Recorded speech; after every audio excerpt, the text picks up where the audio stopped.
Chapter 38-22. He wanted to see who dared to force their way into the formation and wanted to disrupt JoJo's advancement. That person was simply outrageously audacious.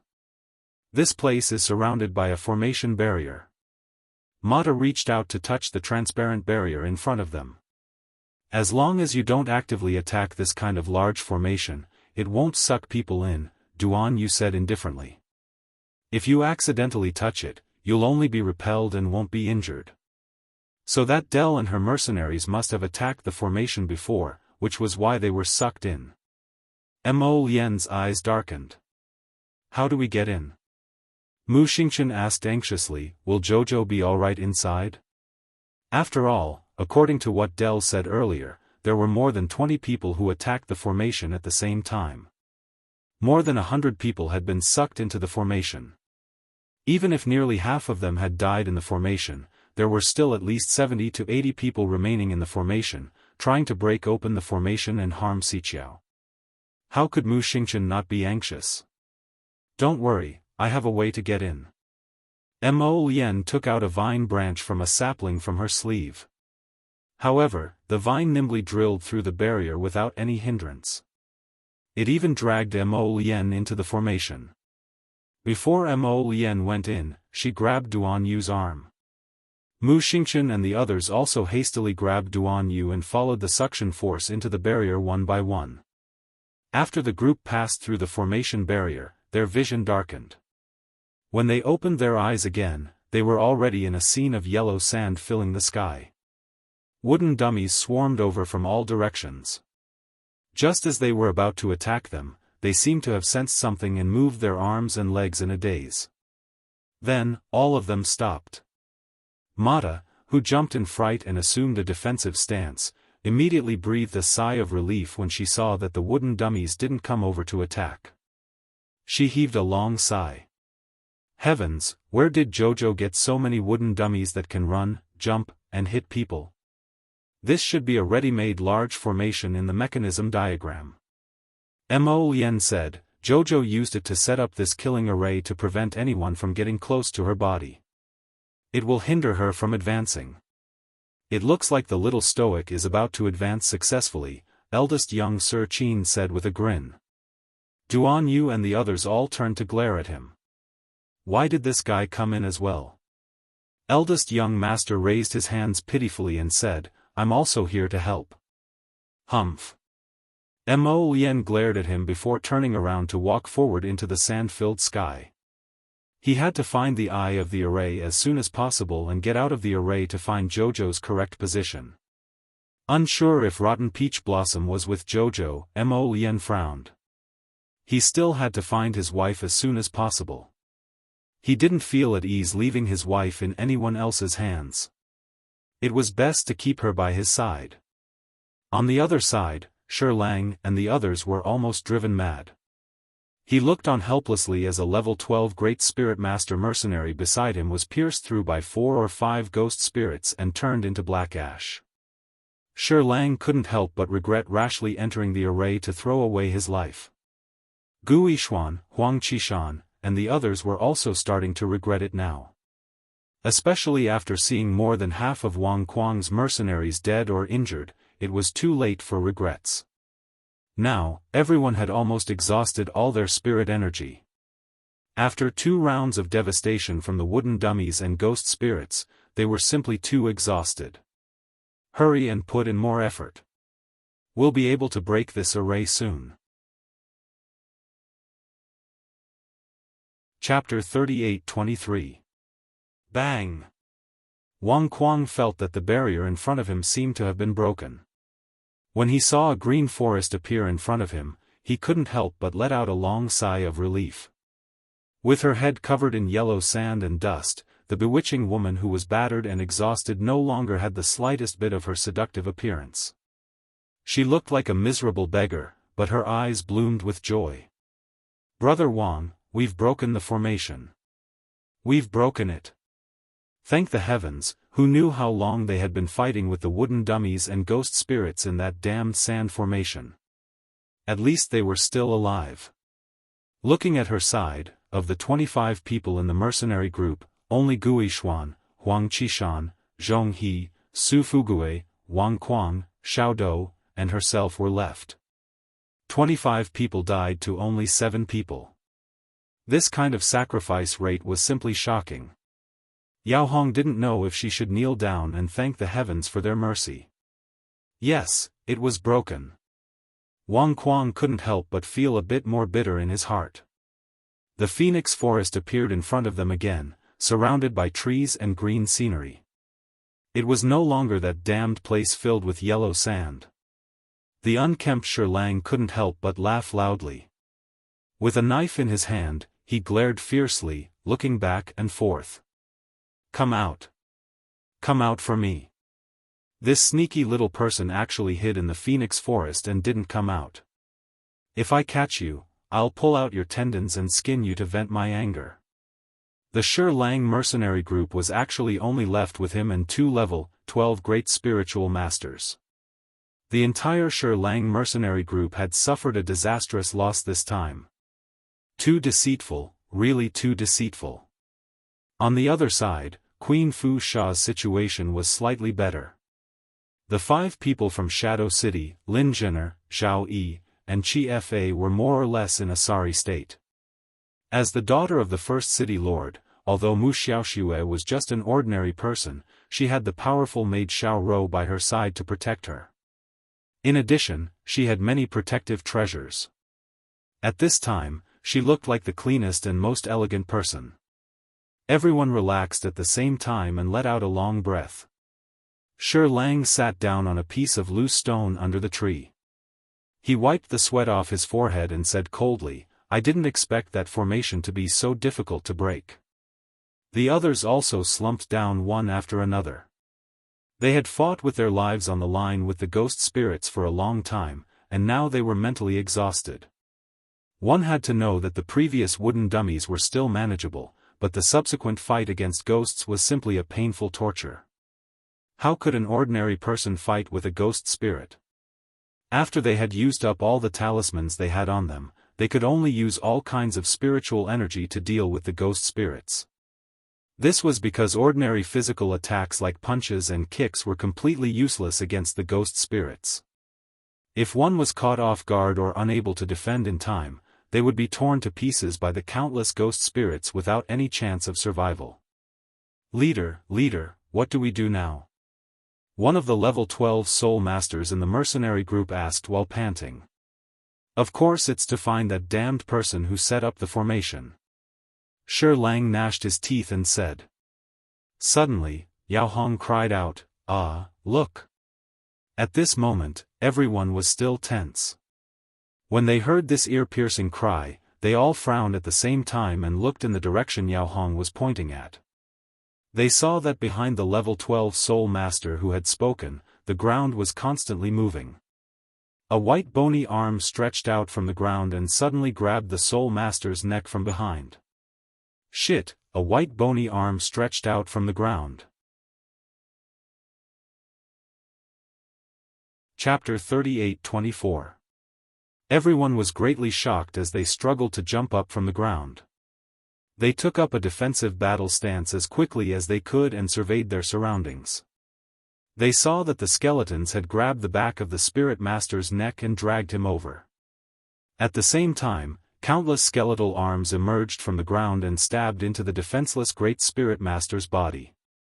Everyone only saw that the great spirit master's body trembled as dense black air began to emit from his body. He was completely done for in less than a second. Waves of fear involuntarily emerged from their hearts. This was too frightening.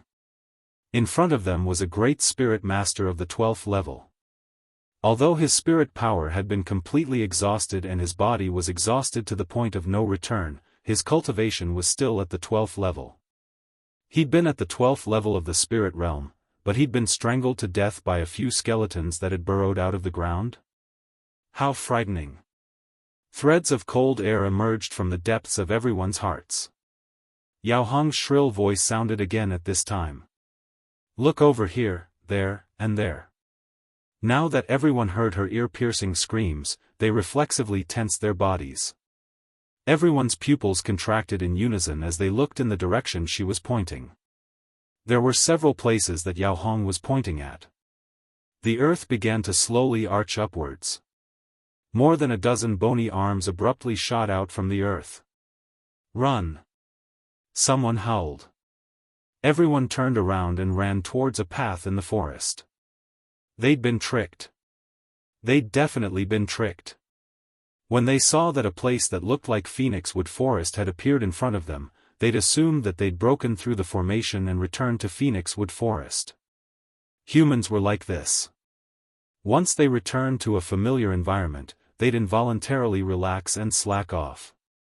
Who would have thought they hadn't left at all? They were still in the formation, but the scene in front of them had changed slightly. That great spirit master of the 12th level had been slaughtered on the spot because he'd let his guard down. The person who'd set up the formation was too good at grasping people's hearts. It was simply terrifying. Gu Yishuan ran a bit slower and almost had his ankle grabbed by the skeletal beast that had shot out from the earth. He staggered a step and gritted his teeth as he threw out a fireball, smashing the skeletal hand to pieces.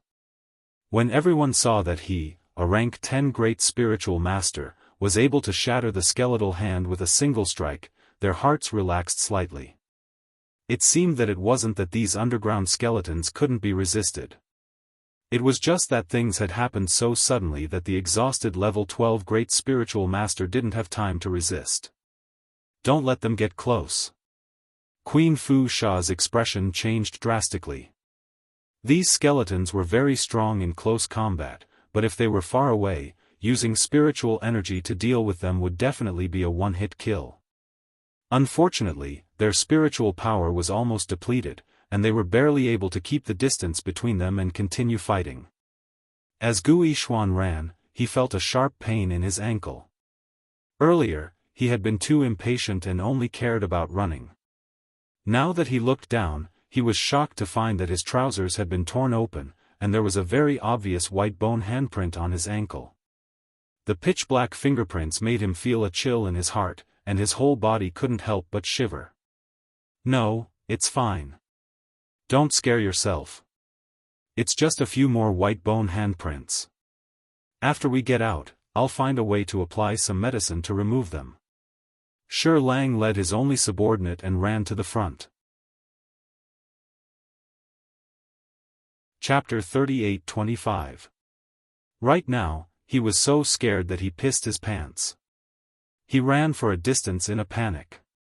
Suddenly, a slope appeared under his feet. Shi Lang almost couldn't control himself and almost rolled down the slope. Suddenly, he heard a scream. Yao Hong was the first to roll down the slope. Everyone's expressions changed and they stopped running. Wang Quan, on the other hand, still had some affection for this woman. Seeing this, he hurriedly followed. Suddenly, the sound of spiritual energy colliding came from the slope. Shi Lang and the others were so scared that they almost pissed their pants. They reflexively wanted to run back. However, when they turned their heads, they discovered that the slope was surrounded by a large group of white skeletons. If they dared to rush up, it would be like sending sheep to the tiger's den. Everyone could only run down the slope. When they looked up, they saw that the white skeletons only surrounded the slope and didn't come down. Shi Lang and the others had just run down the slope when they were suddenly hit by a few streaks of spiritual energy. With a wail, they fell to the ground. "Who are you people?" Wang Quang fell to the ground. His hands were bound behind him by divine power. Half of his face was rubbing against the ground. There was a large shoe print on his face. He was glaring hatefully at a deformed man who was hugging Yao Hong. The deformed man acted as if there was no one around and did not hold back at all as he touched Yao Hong. Slap. Wang Quang's face was immediately slapped. He couldn't help but be secretly shocked. He was a level 14 Great Spirit Master. He was very clear about his strength. However, he was immediately bound by divine power. That ugly deformed man with different lengths on his left and right hands was actually a deity expert. We've already found the eye of the formation. A kind-looking old man smiled and nodded. They came at the right time. Let's use their blood to break the formation. What? Wang Kuang and the others showed a frightened expression. They saw the old man suddenly grab the last level 12 Great Spirit Master mercenary in the Shi Lang mercenary group. Amidst his miserable screams, he kicked him into the eye of a whirlwind. Everyone could see with their naked eyes that the person's skin and flesh were scraped off by the eye of the wind. His entire body twisted and fell to the ground. With a bang, he smashed into the eye of the formation. Bang! Bang! Bang! With a loud bang, the entire formation barrier suddenly disappeared into nothingness. Wang Kuang and the others were overjoyed to find that they had really reappeared in the Phoenix Woods this time. They could even smell the unique fragrance of the Phoenix Woods. Old Hang frowned and exclaimed. His eyes fell on a person who was less than 5 meters in front of him. A little girl dressed in a white robe, with snow-white skin and exceptionally delicate features, was sitting under an old tree. Above her head was a whirlpool of spiritual energy. He's going to advance to the divine realm at such a young age. Old Hang smiled with a hint of envy in his tone. How enviable. It's a pity that you don't have the life to continue. Ghost Dragon used its deformed short hand to grab the woman's waist. Yao Hong only felt that the deformed hand was like a soft, poisonous snake. It moved back and forth between her waist and buttocks, causing her entire body to stiffen. A sliver of fear appeared on her face. I hate those arrogant young men and women who rely on their aristocratic family's inheritance the most. Among the 4 outlaws, a well-built man crossed his arms and sneered. This formation made us waste so much effort. We definitely can't let this little girl off easily. Chapter 38-26. Wang Kuang and the others didn't dare to respond at all as they listened to the 4 people talking among themselves. These 4 people's cultivation realms were much higher than theirs, so they simply couldn't muster the slightest thought of resisting. Right now, they only wanted to preserve their own lives. As for everything else, they would just take whatever step they took. Since this little lady dares to advance while hiding in this phoenix forest, she must have many good items on her. The outlaw's eyes revealed a barbaric glint. He held a large axe and swung it down at the little lady's head. Wang Kuang, Shi Lang, and the others couldn't help but be secretly alarmed by the power of this axe. They estimated that the power of this attack had already reached the level of a level 3 God Realm cultivator, far from what they could withstand. The Phoenix Forest trip was truly too unlucky for them. Bam! However, this strike of the axe only managed to open a tiny crack in the barrier above the little girl's head.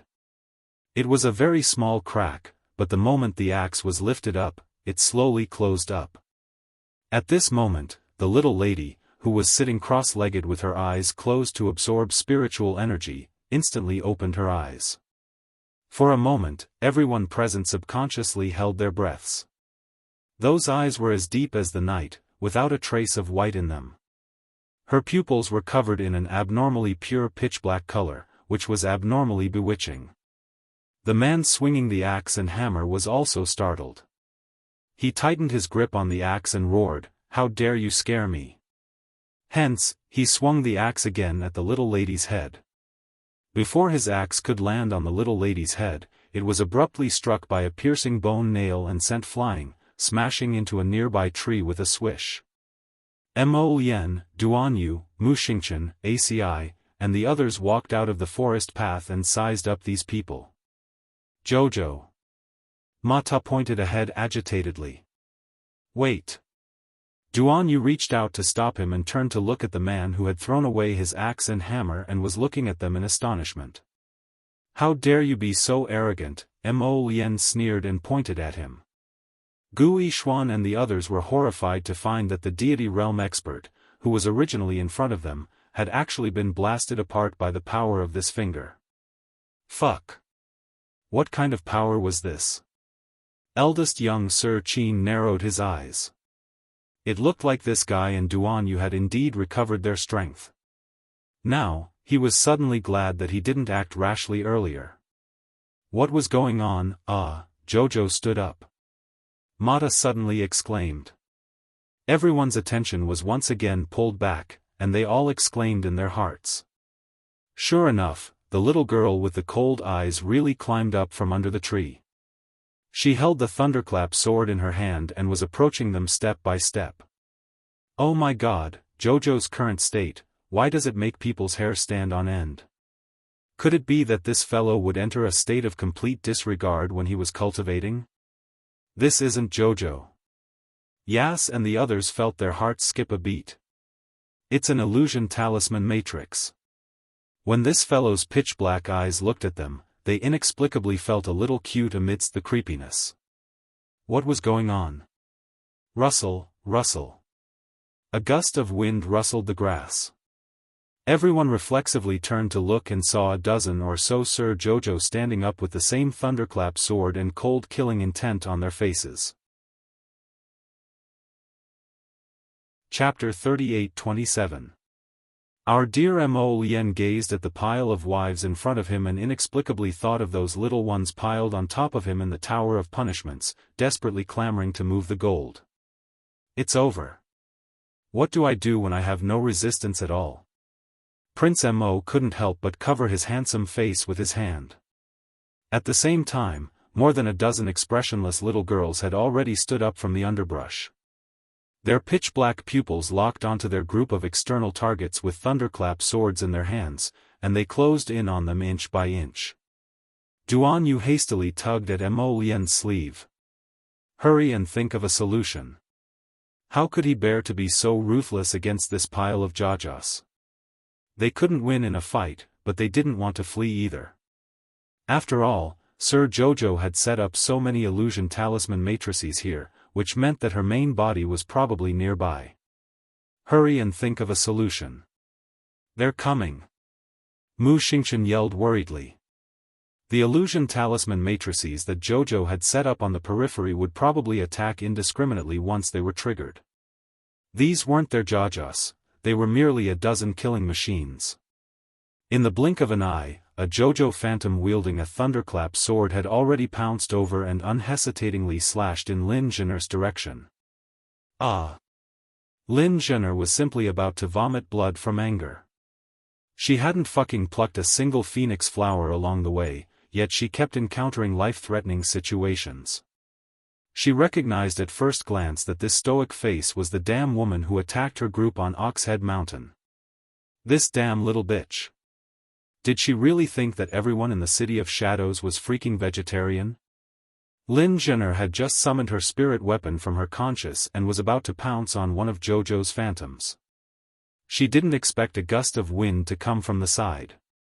Lin Zhen'er would never have thought that while she was fully focused on dealing with that little bitch, someone else would actually attack her from behind. She was instantly sent flying by this gust of wind and crashed heavily onto the ground.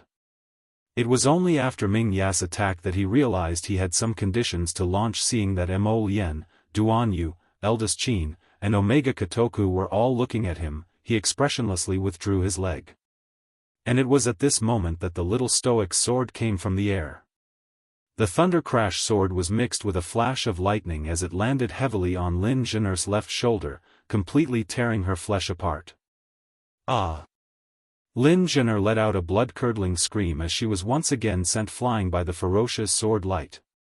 Senior Lin. Mu Xiaoshue's figure swayed amidst the wind and fallen leaves, which made her two senior brothers' hearts ache. Zhao Yi and Qi Fa quickly ran to their junior sister Xiao Shue's side and comforted her in a low voice. It's all right, junior sister. Zhen is a cultivator and her body is strong. She won't be defeated by this attack. That's right, junior sister. You, on the other hand, have to be careful. Activate the defensive barrier that Master gave you first, so that you won't be accidentally injured by swords and sabers when we fight later. Thank you, senior brothers, Mu Xiaoxue said with tears in her eyes. Go and see Zhen. Be careful. Zhao Yi suddenly bellowed and pulled Mu Xiaoxue into his embrace. He abruptly raised his right hand and sent out a flash of spirit energy, slashing the sword light that suddenly arrived to the side. One of the JoJo phantoms had a cold expression on her face as she quickly slashed at them again. Zhao Yi was enraged. He mobilized all the spirit energy in his body and abruptly punched at JoJo's phantoms. "You actually dare to hit my sister?" Chapter 38-28. Mu Xingchen couldn't help but be enraged when he saw this. He just so happened to be standing next to Zhao Yi and Mu Xiaoxue. When he saw that Zhao Yi actually dared to attack his sister so fiercely in order to protect Mu Xiaoxue, he immediately drew his sword and slashed at Zhao Yi's arm. Shi Lang, Fu Sha, Guo Qiu, and the others were also being attacked by JoJo's group. Just as they were about to retaliate, they were beaten up by the equally unreasonable Duan Yu, Mo Lian, and the others. For a moment, the scene fell into a rather chaotic scene. If swearing was useful, they really wanted to hurl a string of curses Mu Xingchen, Mo Lian, Duan Yu, Ming Yasi, and the rest of the Imperial Academy students. Were they freaking sick? Or did they cultivate all day at the Imperial Academy until they became stupid? Didn't they see those dozen stoic faces rushing over murderously and attacking them indiscriminately? What was going on? However, that formation master, Old Hang, was especially alert. When he saw that the situation was off, he stealthily slipped out from behind a tree. His formation skills were very exquisite. After he left, he only set up a small smokescreen, which actually prevented everyone from noticing him. By the time another brawny man beside Guo Qiu discovered him, Old Hang had already fled without a trace. That brawny man gnashed his teeth in anger. "Damn it! Old Hang, this damn old dog, actually took the chance to slip away. If this old geezer stayed here, he could definitely set up a temporary formation for them and help them escape." However, they didn't expect that this geezer would actually take the chance to run off by himself and leave them here. Guo Qiu's expression also appeared extremely unsightly. His pupils suddenly contracted, and he shouted, "Careful!" A sword intent fiercely attacked that brawny man's back, ruthlessly sending him flying out and crashing into a tree. "Ah!" the brawny man bellowed. When he flew out, he activated a defensive barrier for himself. Hence, this strike didn't injure his internal organs, but his old face was a bit embarrassed. The little girl's phantom expressionlessly chased after him with a sword in hand. Those who entered the formation would die. The thunderclap sword was instantly raised high. The third move of the Nine Heavens Thunder Sword technique, 10,000 swords returned to origin, was formed in a matter of minutes. A huge sword that covered the sky and the earth whistled as it fell towards the head of the burly man. Everyone's eyes nearly popped out of their sockets. Shi Lang cursed angrily in his heart. This paralyzed face's phantom could actually execute such an astonishing sword move. This was too inconceivable. You're not the main body, you're just an illusion of a glyph array. Can't you be more normal? Something even more abnormal was happening next to him. When Mata saw that JoJo had used such a powerful sword move, he stopped fighting and clapped.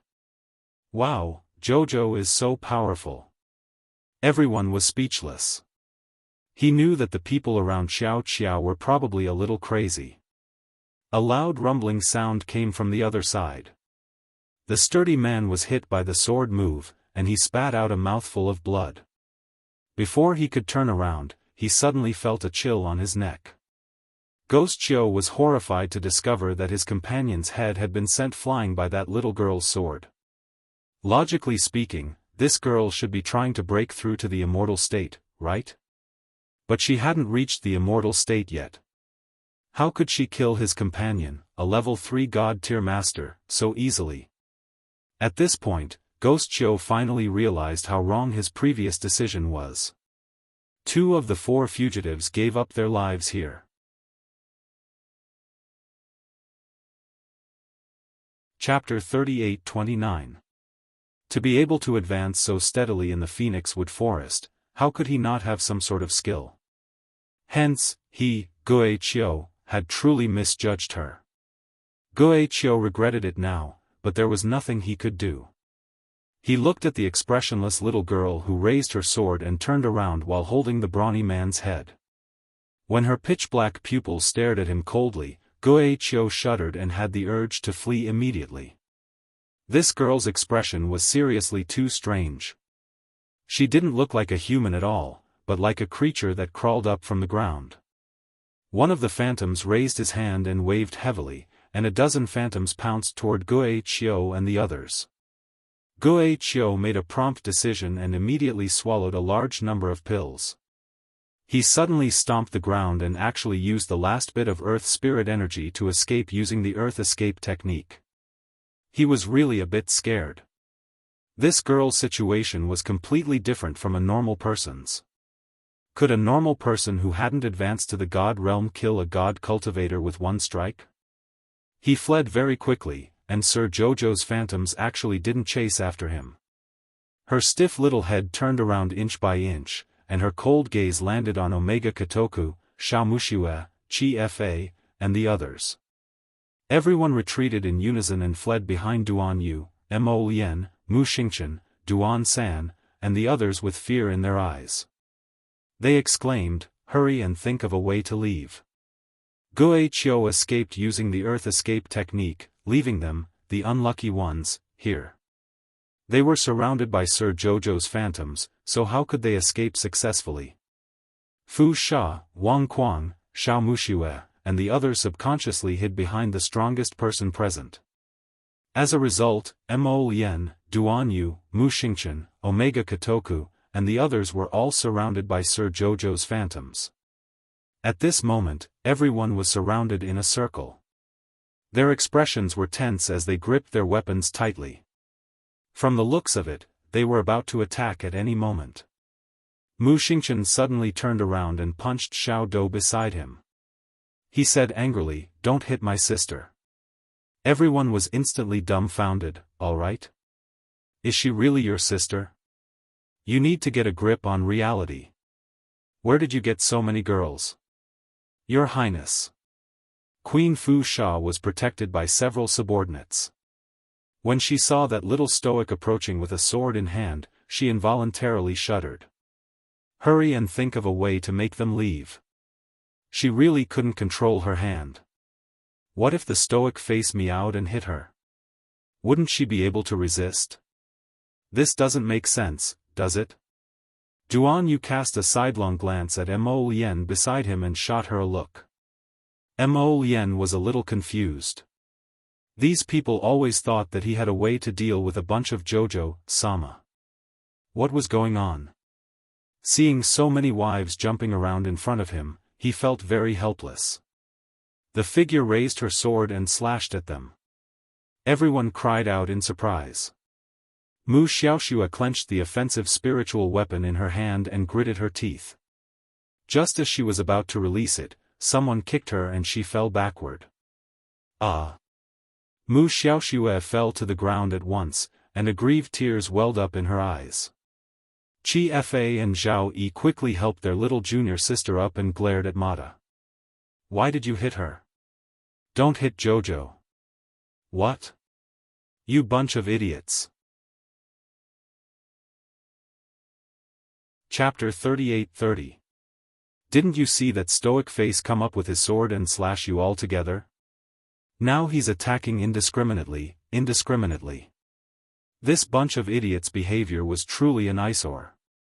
Chi Fa supported little junior sister Mu Xiaoxue, who was on the verge of tears, and gently consoled her before turning to look at them in a huff. In reality, he didn't dare to truly quarrel with Mo Lien and the rest. What if he infuriated these maniacs with explosive combat strength? They might even point a finger at him and kill him on the spot. Hurry and think of a solution. Duan Yu blocked Sir Jojo's lunging sword with a hopeless expression. With his cultivation, it was naturally no problem to deal with the illusions in front of him, but he couldn't do anything. He could only dodge and dodge. Jojo's illusion followed up with a flying kick and a leap, pointing its sword at Duan Yu's chest. Duan Yu heaved a long sigh and raised his hand to pick up this little fellow that was lunging at him. This wasn't an illusion but a solid entity. However, its tiny hands and feet were icy cold, and its eyes were shooting out a vicious glint. Although it was caught by Duan Yu, the thunderbolt sword in its hand was still aimed at his head. Everyone, with this guy's savagery, can't you guys be a bit more forceful and restrain these illusions first? Hey! Duan Yu angrily glared at the unmoving Mo Lien, his handsome face about to turn green. What was wrong with this guy? He dawdled for half a day and still hadn't made a move. He understood now. This guy just wanted to watch him get crippled by Jojo's illusions. What an unscrupulous jerk. How could Mo Lien know what Duan Yu was silently criticizing in his mind? He racked his brains for a countermeasure. The vines were probably useless against these Jojo illusions, but what about the soul fragment? Crown Prince. Mu Xingchen couldn't resist calling out. If this guy still didn't make a move, Jojo's Thunderbolt Sword's illusion really would chop Duan Yu's head. At the critical moment, Mo Lien took out the soul fragment wrapped in the essence of the sacred wood from her inner world. Everything froze in an instant. The expressionless Xiao Qiao, who had been slashing and slashing at the crowd, suddenly stopped. Although their pitch-black eyes were unperturbed, at least their gazes were focused.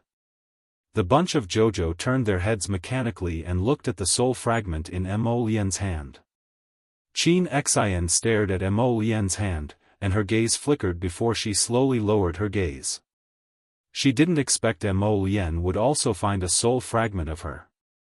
Would Xiaomu tell Mo Lien about her soul self-detonation? That's impossible. Translator's words, S, Duan Yu sts, Mian, Ways, Mos Mia Mia.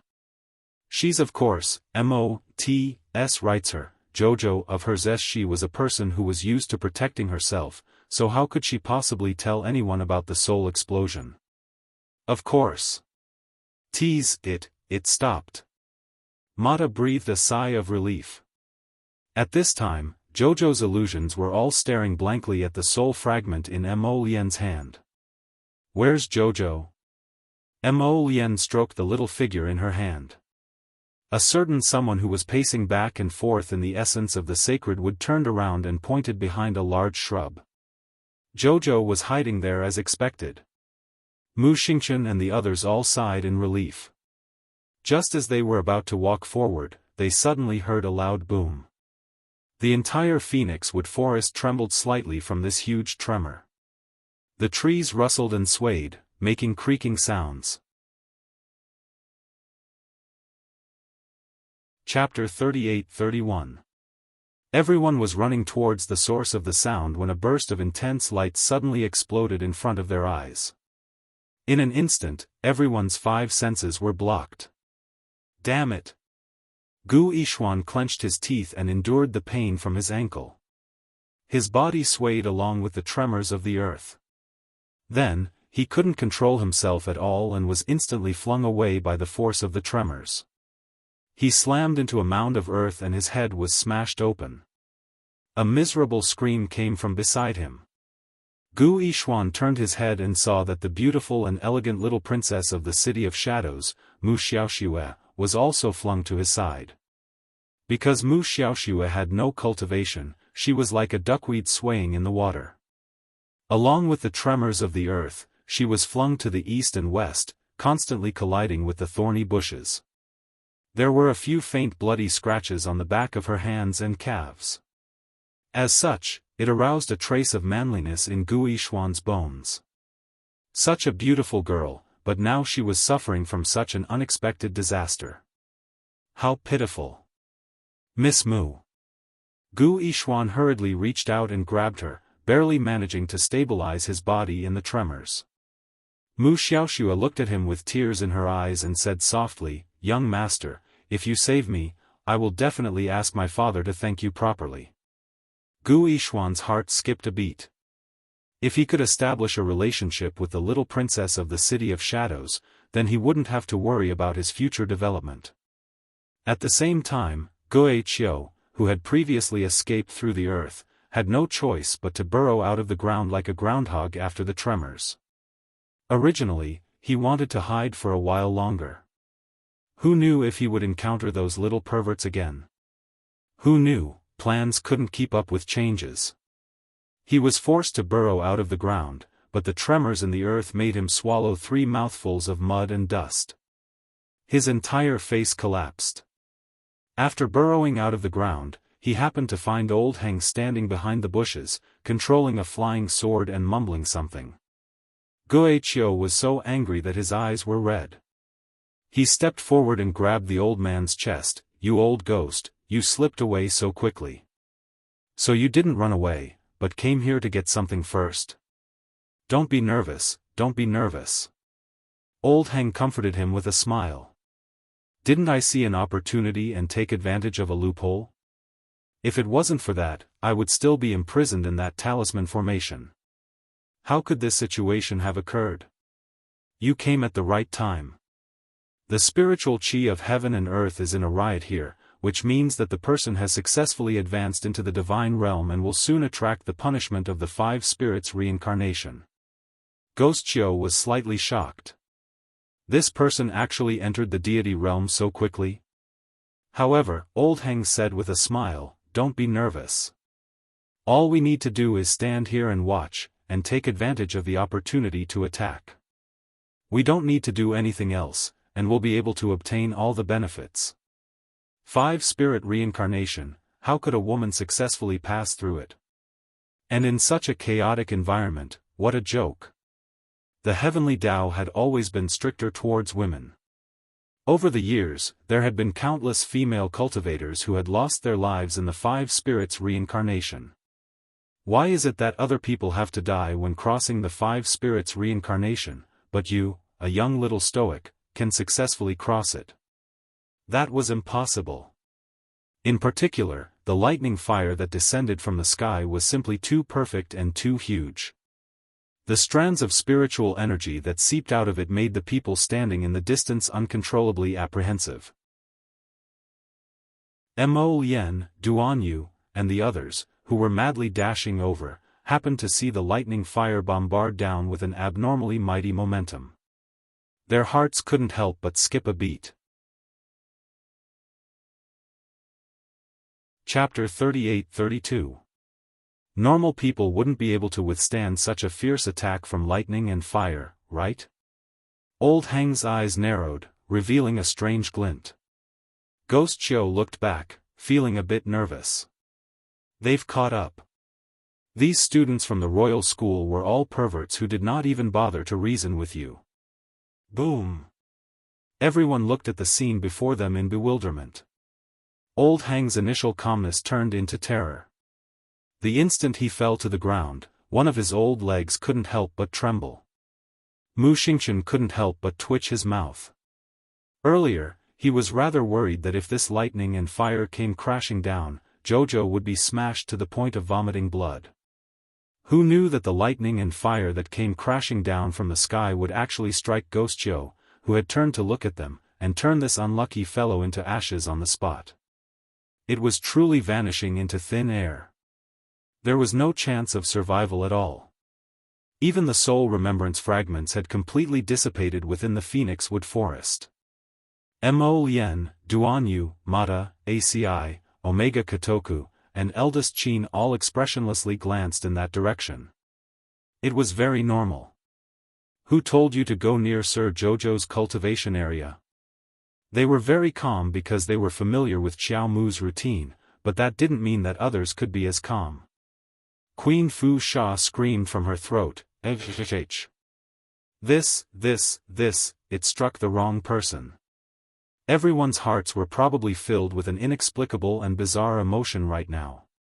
If saying, fuck, could solve the problem at hand, they could say 100 sentences in a row to vent that trace of, anger in their hearts.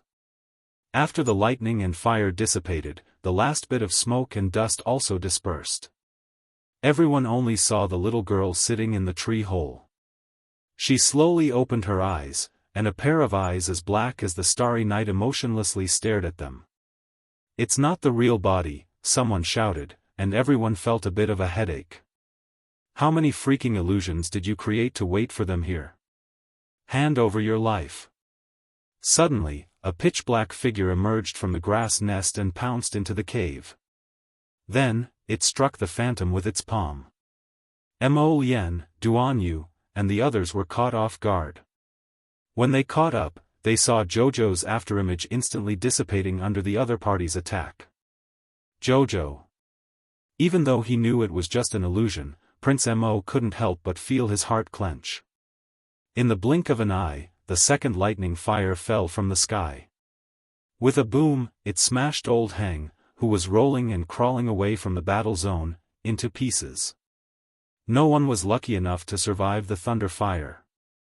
Old Hang was dumbfounded. Before he knew what had happened, he realized that his entire body had dissipated. He could only blame himself for being unlucky. Just as he was about to crawl away, he was used as a scapegoat by a black shadow who had launched a sneak attack on him. He was directly hit by the furious thunder fire and was killed in a matter of minutes. The heavenly Tao was instantly enraged. Countless bolts of lightning and fire smashed down with heavenly might. It wanted to exterminate that black shadow that had attacked Arbor just now. Everyone was dumbfounded. The heavenly lightning fire was not something that was easy to deal with.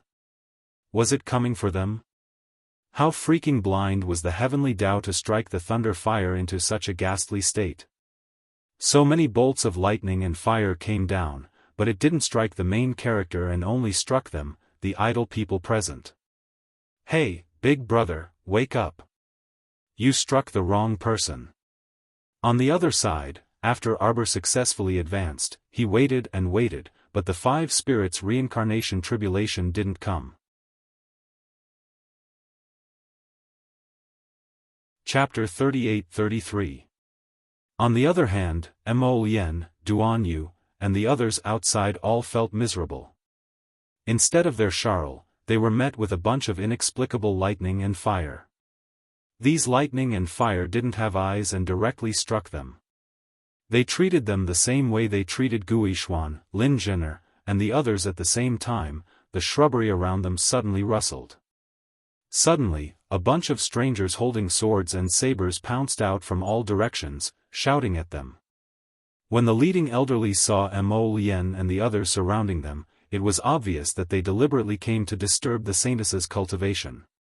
His eyes instantly turned red from anger. "You bunch of rascals." The Phoenix tribe's head consecrator raised his hand and pointed at Mu Xingchen and the others as he cursed, "Surround them all. You bunch of rascals dare to disturb our saintess's advancement. Kill without mercy." Hey, uncle, what's up with you? Why did you suddenly pop out of a grass nest and want to make an example out of them without any explanation? Who was the saintess? Speak clearly, hey. Mo Lien and the others looked at each other, bewildered. Who exactly were these people who suddenly popped out? Why did they surround them for no reason? They wanted to kill and chop at the slightest provocation. Were they crazy? Sir, speak properly if you have something to say. Duan Yu glanced at the fuming Phoenix tribe's head consecrator and inexplicably felt that the bunch of people in front of them seemed to be, perhaps related to Jojo? He glanced at Mo Lien from the corner of his eyes. Prince Mo was baffled and directly replied, "I don't know her." What saintess or not, how would he know? Moreover, at the mention of the saintess, Prince Mo would think of that loathsome saintess of the Sun-Moon Temple, Nia Yaoguang, just like Jojo. Nia Yaoguang was courting death and harming people on the Duchun River. Later on, she heard the news and escaped. They had never been able to catch her. Nobody knew if she had retreated back to the nest of the Tianyun family. Just thinking about it made them feel suffocated. Meanwhile, the Feng clan's head consecrator raised her hand and ordered Feng Chongqing to lead his men to surround Mo Lien, Duan Yu, Mu Xingchen, and the others. Over 2,000 deity realm experts came out in full force. Everyone had a dumbfounded look on their faces. All right? What kind of damned situation was this? They had come to the Phoenix Forest to gain experience, so how did they end up encountering a group of idiots who wanted to chop anyone they saw without any explanation? As the saying goes, enough ants can bite an elephant to death. With so many deity realm powerhouses, even Mo Yen and Duan Yu felt a bit of a headache, let alone the two high consecrators and that young man in the lead. It was obvious that their cultivation was at the transcendent god realm. It was a little tiring to resist it head-on. There was no need to create so many powerful enemies for no reason, okay? Besides, Mo Yen and the others were completely at a loss right now.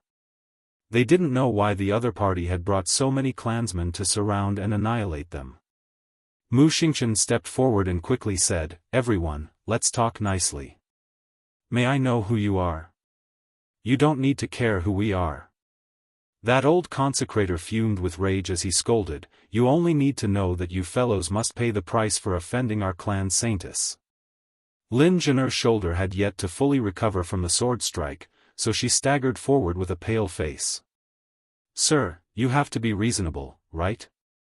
Lin Jiner endured the pain and said, "We simply don't know who your saintess is. How could we possibly disturb her advancement?" When she said the word advancement, she suddenly had a flash of inspiration. Chapter 38-34. Lin Jiner's eyes abruptly widened as she shrieked, "You're talking about that little bitch?" Smack! An empty slap landed on her ghastly pale face, causing her to fall backward as if her bones were falling apart. "Dirty your hands." Duan Yu coldly swept a glance at Lin Jiner. The Feng clan's head consecrator's furious rebuke was suddenly heard. "Seize her." Several Feng clansmen flew up and dragged Lin Jiner out of the crowd like dragging a dead dog. Feng Zhangfei looked at the head consecrator exasperatedly. Why was he as impulsive as a hot-blooded youth at his freaking age? Even if there was a quarrel between two young ladies, you should have let the young ladies resolve it. You, a head consecrator, attacked a woman just because she cursed the holy maiden. Seriously, you're too degrading. Bah, where did this holy maiden come from? He wouldn't admit it. Lin Jiner's complexion was ghastly pale by now. On the side, Mu Xiaoxua swayed like a willow leaf in the wind. She walked up a few steps and forcefully tugged at Lin Jiner's arm. She looked at the Feng clansman mournfully and sweetly begged for mercy, "Don't capture Senior Sister Lin. Senior Sister Lin is just outspoken and doesn't have any ill intentions." The Feng clansman who captured Lin Jiner expressionlessly glanced at Mu Xiaoxue. One of them suddenly jerked his arm and flung Mu Xiaoxue, who had no cultivation at all, away. Seeing that the delicate Mu Xiaoxue was about to crash into the wooden pillar next to her, her two senior brothers, her flower protectors, quickly leaped out and supported Mu Xiaoxue like guardian deities, gently comforting the weeping little princess. "Little junior sister, don't cry. Don't worry, little junior sister. Junior sister Lin will be fine. Hey, you guys are too much." In order to make his presence known in front of Mu Xiaoxue, Gui Xuan also stepped forward with a sullen face. He stood in front of Mu Xiaoxue and her senior brother and coldly gazed at those Feng clansmen. "Who exactly are you people?" Queen Fu Sha couldn't resist interjecting. Gu Yixuan once again interrupted Queen Fu Sha's words and straightened his back. "Capturing people without reason and without question? Don't you think it's too much?" Feng Zhangfei blinked. "What about it?" Gu Yixuan was momentarily stumped by Feng Zhangfei's words. He wanted to be more unyielding, but his kung fu was not up to par. The strength of Feng Zhangfei's group was obviously much higher than his. At this time, it was actually the most appropriate thing to do. "We are from the ancient Phoenix clan." As Feng Zhangqing spoke, the entire area fell silent. Everyone stared at Feng Zhangqing and the others as if they were looking at strange objects. Phoenix clan? The wind clan that people had only heard of but never heard of? Mo Lien raised a brow and met Duan Yu's eyes. To be honest, the appearance of the Wind Race people here was both surprising and reasonable. The legends of the ancient Phoenix clan had always been passed down in Phoenix Grove, but no one had ever encountered them before. This woman is spouting nonsense, slandering our holy maiden. Kill her on the spot. The head consecrator pointed at Lin Zhen'er, who had been pushed to kneel on the ground. Lin Zhen'er's pupils immediately shrank. She didn't understand how her cursing of that stoic face had escalated to the level of losing her life. These Wind clansmen were so unreasonable. No, don't. No. Chapter 38-35. Sobbing, Mu Xiaoxue extended a frail hand toward Lin Zhen'er, and her senior sister Lin reverberated in everyone's hearts. Qi Fa, Zhao Yi, and Gui Xuan couldn't bear to see her like this. Suddenly, they heard a faint sound coming from the tree hole, and a small white robe flashed before everyone's eyes. Subsequently, everyone saw a wisp of long black hair fluttering in the wind. That expressionless little person walked out of the tree hole unruffled and unruffled. At this time, the sky had completely darkened, and the little girl's large almond-shaped eyes glinted with a cold light, appearing exceptionally bright in the night. What blinded everyone's eyes even more was that the little girl's eggshell defensive barrier was reinforced with who knew how many defensive talismans, and the defensive spirit artifacts all over her body were shining brightly. People couldn't help but want to laugh at her. So this was how ballers advanced to the divine realm. Speaking of which, it really was very strange. Sir Jojo had already successfully advanced an hour ago. Afterward, she waited inside the tree hole for a long time, but not a single bolt of lightning came. She only heard the noise outside the tree hole getting louder and louder. At first, she couldn't be bothered to pay attention to it. But the more she listened, the more familiar voices sounded. Duan Yu's, big brothers? Ma Ta's, Lien's. They were all here. But what was up with the five spirits' reincarnation tribulation? Why wasn't it coming? If it wasn't coming, did that mean it wouldn't come in the future, or would it still come in 2 days? This was completely unreliable, all right? Sir Jojo had activated all his defensive spirit artifacts and even used so many defensive talismans, so he had all kinds of defenses on his body. It wasn't coming? Then what if it came when Sir Jojo was unguarded? Who could she reason with?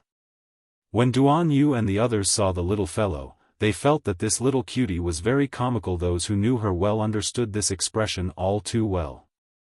Don't be fooled by her expressionless face all day long. It was also divided into different levels. First level expressionless face, second level expressionless face. Now that this fellow had a 9th level expressionless face, it meant that she was having a mental breakdown. If the little crown princess had a mental breakdown, would she say it? She wouldn't, all right. With her temperament of wanting to save face, humph, there was no way she would say it. Saintess. The two consecrators' eyes were brimming with tears. Thank goodness the Saintess is all right. Duan Yu expressionlessly glanced at Mo Lien and discovered that the latter was also expressionlessly looking at Charles. That's right. Who would have thought that after being separated for just a few days, their Charles would inexplicably hook up with a group of people from the Phoenix clan and foolishly be dragged away by others to become the Holy Maiden? He really couldn't miss a single glance. The two of them sighed inwardly. Arbor looked up at the sky. Thus, all the phoenixes raised their heads to look at the sky. What instructions did the Saintess have? The two consecrators excitedly expressed that the Saintess was not an ordinary person. She must have discovered something. The reason why the Phone clansmen had stayed in Phoenix Forest for so long was because they wanted to live in seclusion. Secondly, they simply couldn't leave Phoenix Forest.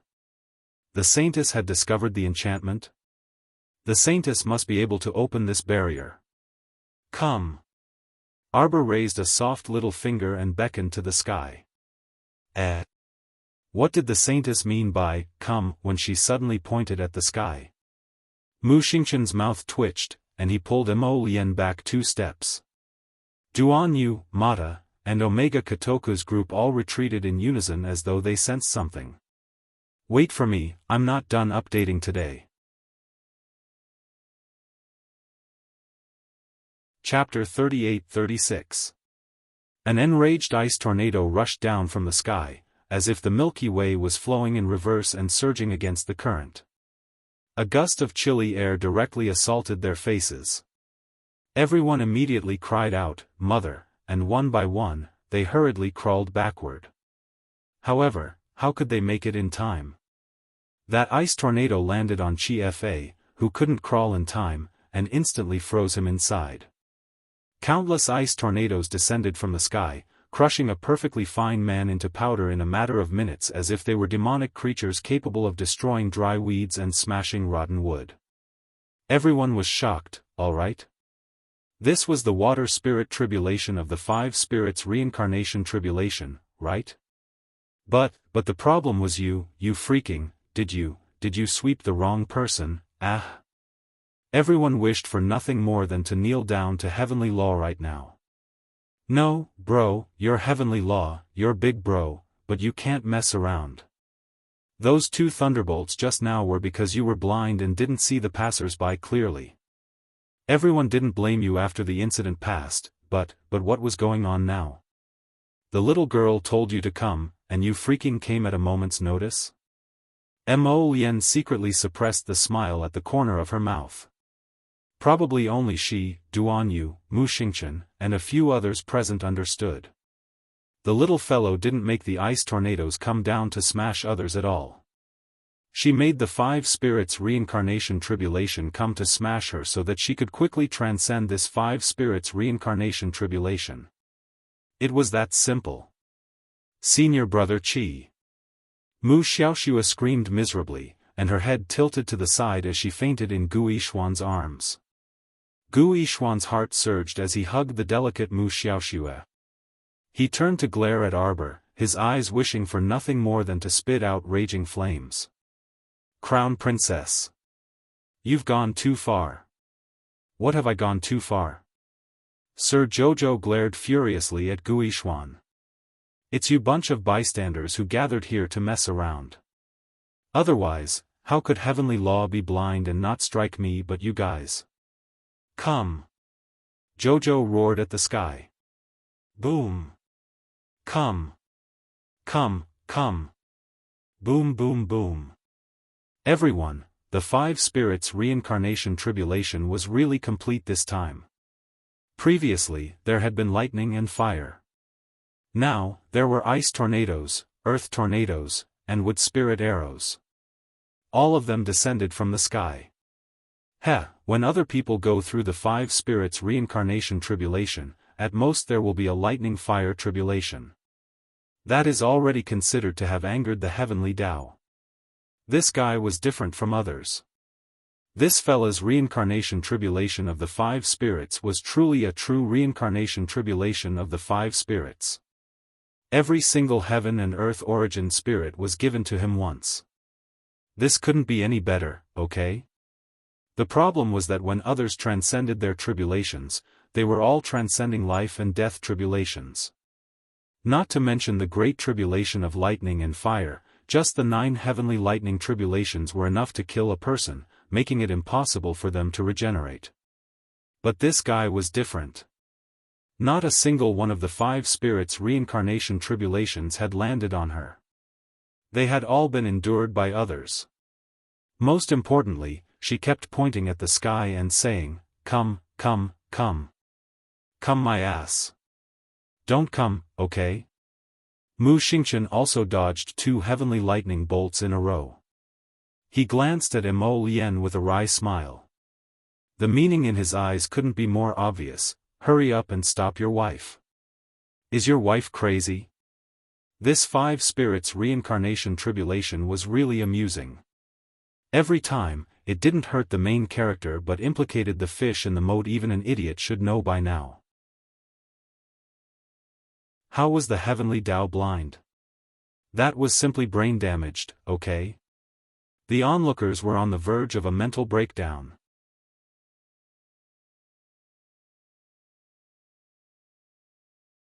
Chapter 38-37. Jojo, don't come! Mata couldn't resist shrieking as he somersaulted to dodge a wooden arrow falling from the sky. Wiping the cold sweat from his forehead, he hastily said, Jojo, hurry and let your relatives go back. Please don't make a fuss. He was about to die, not to mention Queen Fu Sha, Wang Quang, and the others, whose spiritual energy had already been depleted. They were all bitterly holding on right now. Who knew if they would be killed by the 5 spirit essences left behind by Heavenly Tao in the next second? Arbor couldn't help but frown when she heard the clamor of the crowd. She raised her finger, and the dozen or so Jojo's phantoms sitting motionlessly around her immediately moved, pouncing to protect Mata, Mu Xingchen, and the others. It was truly infuriating. Heavenly Tao didn't even strike Sir Jojo's phantoms. It blindly struck several times in Wang Quang, Lin Zhen'er, and the others' direction. Wang Quang was about to cry. If he had known that there was such a trap in this world, he wouldn't have come here to court death with the intention of killing people and seizing their treasures. What should he do now? When Arbor saw countless bolts of lightning and fire flying toward Mo Lien, Duan Yu, and the others, she frowned and dashed to their side. The bolts of lightning and fire instantly turned and charged toward Wang Quang's group as if venting their anger. Ah! The thin youth named Bean was instantly shattered by the bolts of lightning and fire. He was utterly baffled and had no idea how he died. Hurry and get away from that witch, get away from her. Lin Zhen'er screamed, as if she had discovered something. She ran desperately into the forest, stumbling and stumbling. Due to the 5 spirits' sudden attack earlier, the Feng clansmen were protecting Feng Chongqing and Duan Yu, so how could they care about Lin Zhen'er's life or death? Instead, she took the opportunity to escape. Mo Lien twitched his mouth and took the opportunity to grab his wife. Jojo. Xiao Mu patted his chest and asked in bewilderment, what should I do? Won't this 5 spirits reincarnation tribulation elder come down? Will it come find trouble with me the next day? Duan Yu, is this why you keep calling it, come? Forget it. Ali, who was standing at the side, snapped at her, can't you see that the Heavenly Tao doesn't want to strike you at all? Let's not beat around the bush. You're deliberately staying here to lure the Heavenly Tao to strike us, right? Arbor cast a sideways glance at that guy and couldn't be bothered with him. With a nervous expression, he continued to ask Mo Lien, so am I considered to have passed the 5 spirits reincarnation tribulation or not? Was there a need to ask? If you transcend the tribulation, you're just chopping the melon-eating masses. Once you're done transcending, all right? Mo Lien held back her laughter and nodded. It should be done. Are you trying to laugh? Jojo puffed up his cheeks in displeasure. His expression seemed to say, don't you dare laugh. No. I don't feel like laughing at all. Mo Lien quickly shook her head. What's so funny about that? Everyone also passes the 5 spirits reincarnation tribulation, so there's nothing strange about it, right, Jojo? Duan Yu rolled his eyes at his lack of integrity. Arbor nodded. Since that's the case, then forget it. She looked up in distress, and Ali quickly shouted at her, don't come. Everyone, no, don't you guys feel that the sky is so dark and dense with nebulae, as if it's about to explode? Chapter 38-38. Yao Hong pinched his fingers and gulped. He raised his hand and pointed at the sky with a terrified voice. Everyone felt a headache when they saw her pointing at the sky following Yao Hong's line of sight. Everyone was shocked. Yao Hong was right this time. The sky was densely covered by thousands of nebulas, forming a flowing galaxy. It looked like it could explode at any moment. What is this? Wang Quang was terrified. On the other hand, Mo Lien and the others were quite astounded. This? Why was the power of the star domain suddenly overflowing? The strongest power in the world, star power, was also called holy power by them. Could it be that the three states were suddenly filled with holy power for Jojo? Arbor looked at the origin power of heaven and earth roiling in the nebulas and expressionlessly turned to say to Mo Lien, Duan Yu, and the others, you guys stay here and absorb. I'll take the 5 spirits and leave this place. Let's meet at the southern entrance of Phoenix Grove later. If you see Duan Mu and the others, help me tell them that our team has earned enough points. Tell them they don't have to work anymore. After saying this, Lady Jojo patted her husband to comfort him. Then, she quickly turned around and dashed toward the depths of the forest. Everyone, could this weirdo be any weirder? Sure enough, as soon as she moved, the 5-colored origin power in the sky ran away with her. Seeing this, Wang Kuang, Zhao Yi, and the others wanted nothing more than to curse. She should have fucking scrammed a long time ago, alright? That 5 spirits reincarnation tribulation was probably sick in the head. It originally came for the stoic face, but it only hovered in the air and started to go blind when it slashed down. Let's go. This area was enveloped by star power. Everyone below the transcendent realm felt the terrifying suppression of the expansion of their bloodlines. It was as if they would be crushed to the point that their bones would crack if they stayed here for another minute. They couldn't stay here any longer. Wang Kuang and the others looked at each other and scrambled to their feet. Like stray dogs, they sprinted toward the entrance of Phoenix Grove, in the opposite direction of Arbor. Now, no one dared to run in the same direction as Lady Jojo.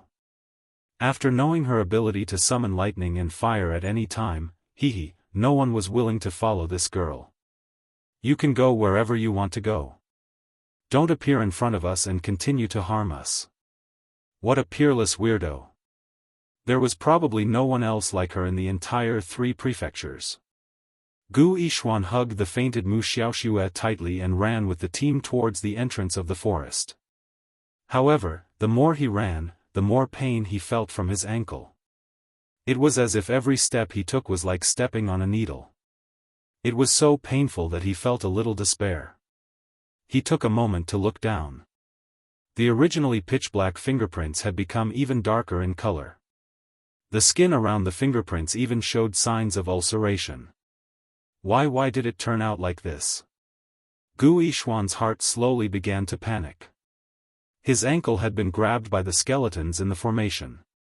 Could it be that he had been poisoned? He didn't dare to think about it any further. He hugged Mu Xiaoxue and kept a distance from the others. Now, because of his ankle injury, his running speed was getting slower and slower. Zhao Yi caught up with him and sneered. He raised his hand to hug Mu Xiaoxue.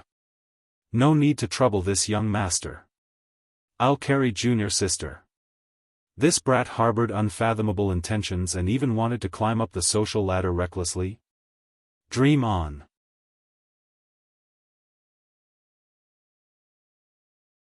Chapter 38-39. His hands were empty as Mu Xiaoxue was snatched away from him. Anger flashed through Gu Yishuan's eyes. However, the sharp pain in his ankle made him powerless to fight with Zhao Yi for anything. The fact that Zhao Yi was able to carry Mu Xiaoxue away, to a certain extent, had lightened his burden. Let's go, let's go. Many mercenary teams scuttled out of the forest. Taking advantage of the first glimmer of dawn, they followed the large group and rushed out of Phoenix Wood Forest. Behind them, a large nebula covered the entire sky. The sky was supposed to be slightly bright, but at this moment, it was still dark because of the dense nebula. Only an occasional ray of light seeped out from the star power, appearing very weak and small. Mo Lien, Duan Yu, and the others quickly meditated and closed their eyes to enter a state of cultivation. Meanwhile, Mu Xingchen and the other members of the Phoenix clan retreated out of the dense star power range. They looked up at the sky and couldn't help but click their tongues in wonder. Jojo was truly a peerless oddball. Everywhere he went, all kinds of things started to become abnormal. So many strange things actually happened when he was just advancing a cultivation level. It had to be said that this fellow was a miracle in and of itself. Sir Jojo, who was being talked about by everyone, headed deeper into the forest. If someone was here right now, they would definitely discover that this oddball was indignantly glowing with a 5-colored cloud above his head. Thunder and fire crackled, but they didn't descend for a long time. Arbor ran to a secluded area before stopping to catch his breath. He looked up at the cloud that was emitting sparks in the sky and felt inexplicably angry. "Come down," the little fellow shouted angrily. "If you don't come down, then don't freaking ever come back. Why don't you hurry up and come down, alright? You look like you're stuck between a rock and a hard place. It makes people feel very uncomfortable. Fuck, if you stick your head out, you'll be stabbed." She would rather be straightforward. When everyone broke through to the god realm, they all underwent this 5 spirits reincarnation tribulation. There was no reason that she couldn't, right? Moreover, it wasn't like she was lazy and didn't want to undergo it. She had already called out, "Come down," countless times, but this fellow just kept tossing and turning without any other reaction. What a crafty person! The origin of 5-colored spiritual power rolled and trembled in the air angrily for a while. Not long after, it left Arbor and left, twitching. Why did he run away? Mr. Jojo instantly felt a little uncomfortable. She chased after the origins of the 5 colors spiritual power, following it for 2 miles, shouting at it, "Come back! Come back! Come back! Return!" The latter didn't even bother to pay attention to this guy. Leaving behind a few long afterimages of spiritual energy, he immediately left with his tail between his legs. If this source of spiritual power could transform into a human form, it would definitely have a pained expression on its face. Was this guy sick in the head? He had already stopped striking her, but she couldn't stop for a moment. She even chased him for 2 miles. She really was a peerless weirdo. Xiao Mumu's small face was expressionless as she stopped walking. She could tell that the heavenly Tao was sick. Wasn't he just here to tease her? After teasing her, she left. Not a single strand of the 5 spirit origins landed on her body. The 5 spirits reincarnation tribulation was over just like that? If it was over, then it was over. Xiao Mu's small face was taut as she walked out of Phoenix Grove. She had arranged to meet Jojo's lotus at the southern entrance of the forest. Now it was time to rush over and meet up with them. The sound of the wind.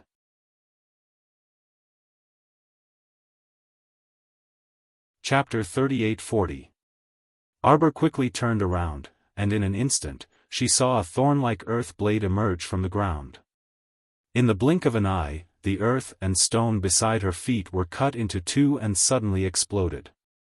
Arbor coldly looked back and saw a sneaky black shadow trying to retreat into the forest. The wood spiritual power quickly slid around her wrist, forming a long vine that suddenly hooked the other party's ankle and pulled fiercely. The black shadow followed this tyrannical force and was immediately pulled out of the grass nest by Arbor. He fell heavily to the ground and let out a muffled groan. Xiao Mu didn't even spare that person a second glance as she tossed a god energy ball over with a flick of her hand. Since there was a simple and fast way to deal with others, Arbor was too lazy to do it herself. The divine power ball suddenly bombarded the other party's body, and a huge force heavily pushed him out and he fell heavily to the ground. Cough, cough, cough. The black mask on the guy's face fell, revealing an extremely ordinary-looking face. Arbor glanced at him and then looked away. She didn't seem to have seen this person before. She didn't know where this clown came from, but he just had to stay here and make trouble with her. Just now, it was this person who scattered the illusion she left in the tree hole, right? Since he wanted to take her life, she naturally wouldn't let him go so easily. Thinking of this, Arbor had 2 more divine power balls in her hands. Before she threw them out, she suddenly saw the man's feet fiercely stomp on the ground, and like a fierce tiger, he pounced in her direction. He actually had the tendency to fight with his life. Arbor's lips curved into a sneer. She held the 2 divine power balls in her hands and threw them in the other party's direction without hesitation. At the same time, she jumped up, stepped on the void, and nimbly flipped over. She stepped on a swaying branch and coldly looked over. After hearing 2 loud rumbling sounds, the surrounding trees were all flattened by the divine power balls. A circular depression appeared in the middle of the ground. The man fell into the depression and spat out mouthfuls of blood, trying his best to climb up from the bottom. The little lady is quite vicious and merciless. A cold voice abruptly appeared behind Xiao Mu. Arbor wasn't frightened by the newcomer. He turned his head to look at the newcomer with a cold expression. His eyes were filled with coldness, and there was not the slightest hint of joy, anger, sorrow, or joy. 3 people stood behind him. It was an old man in his 80s with a short beard. He was the one who spoke, and his triangular eyes looked at her calmly. 2 slightly younger men in their 50s were currently staring at her hand with strange expressions. Just now, this young lady threw out 2 divine power balls. She was really generous. Unfortunately, he was about to die.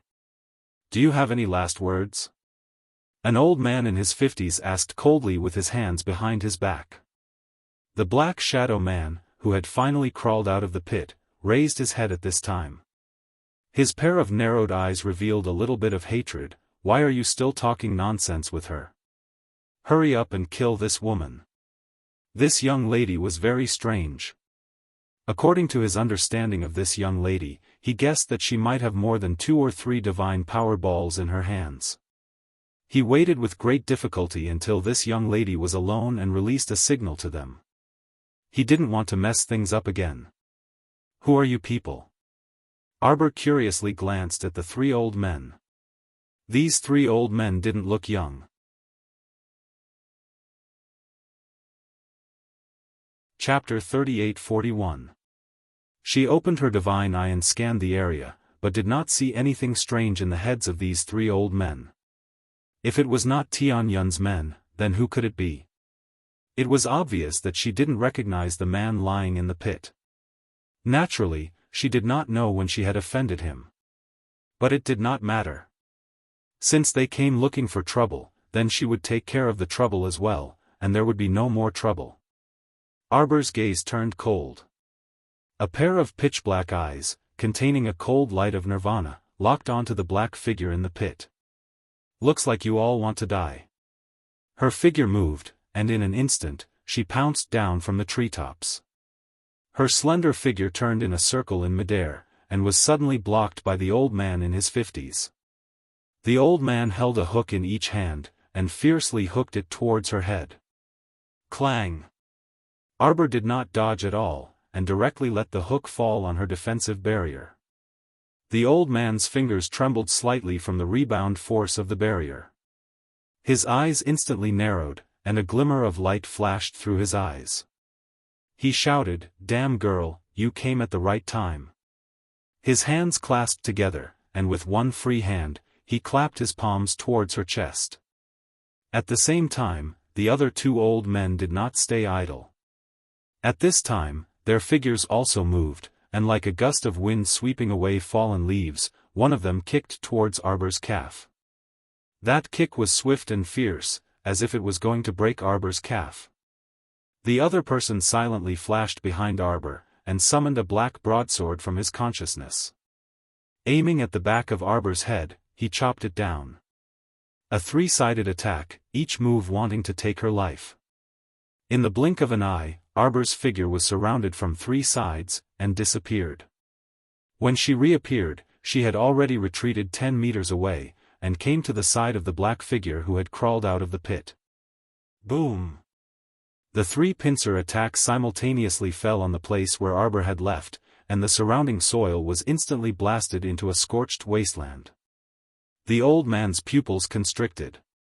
Yet at this moment, Xiaomu had already grasped the shadowy man's throat and coldly asked, "Who exactly are you?" The man narrowed his long and dark eyes and spat out a few words with great effort, You will never know. Ah.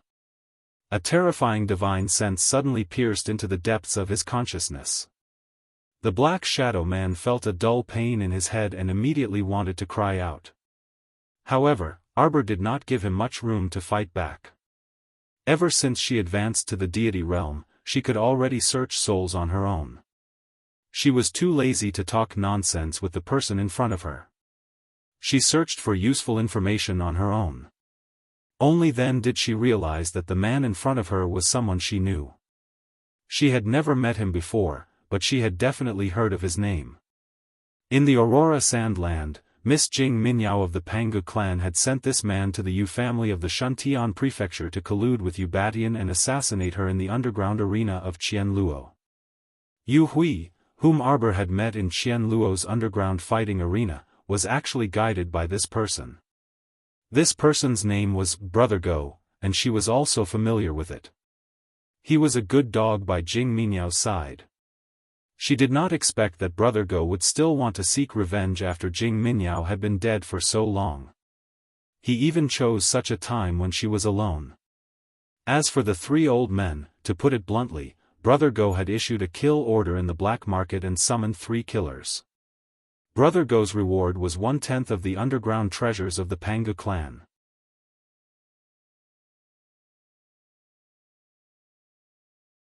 Chapter 38-42. Everyone knew that the family of the former leader of the Pangu clan had been annihilated. However, it was said that the treasures that the former leader had left behind were forever buried under the yellow sand. Nowadays, many people were still going to the former base of the Pangu clan to search for treasures. They were still dreaming of digging out the treasures and making a fortune. No one knew that the treasures of the former leader of the Jing clan had already been taken away by Mr. Jojo in a talisman. The surviving members of the Pangu clan, under the leadership of the new leader, had already gone far away to live their good lives. They wouldn't say a word. Therefore, Brother Guzzi didn't know the truth. He even went back and searched for several days, but he still couldn't find the residence of the Pangu clan members. However, he couldn't accept it. His beautiful and proud little princess, who could have become the high and mighty crown princess of the divine land, was killed by Arbor just like that. Brother Guzzi wanted to avenge his beautiful princess, Jing Minyao. However, he felt that he wasn't strong enough. After thinking hard, he thought of going to the underground black market of Jiawei City and issuing such an order. The underground black market of Jiawei City was independent of the 3 provinces. Although it wasn't as superior as the 4 major cities, it was protected by the City of Shadows. It had always been a place where crooks mixed with honest folk and wasn't controlled by the 3 provinces. He went there to issue a mission and issued a bounty. Most of the people there were fugitives who had fled to this place to accept his mission. He only had one purpose, which was to kill Arbor. He had to let this woman know that she couldn't escape from the punishment of others after killing Miss Jing. At this point, Xiao Mu already understood this person's thoughts very well. After tossing Brother Go, who was foaming at the mouth and twitching non-stop, onto the ground, Xiao Mu didn't even look at him. She directly summoned a dagger from her conscience and slit Brother Go's neck. Brother Guzzi didn't even have time to open his eyes before he died on the spot. Perhaps he couldn't figure out what had gone wrong even at the moment of his death. Why didn't the little girl say a word to him? Why didn't she ask him anything? Why did she search his soul and slit his neck so quickly? Looking at the other party's expressionless paralyzed face, a faint chill rose from the hearts of the 3 elders.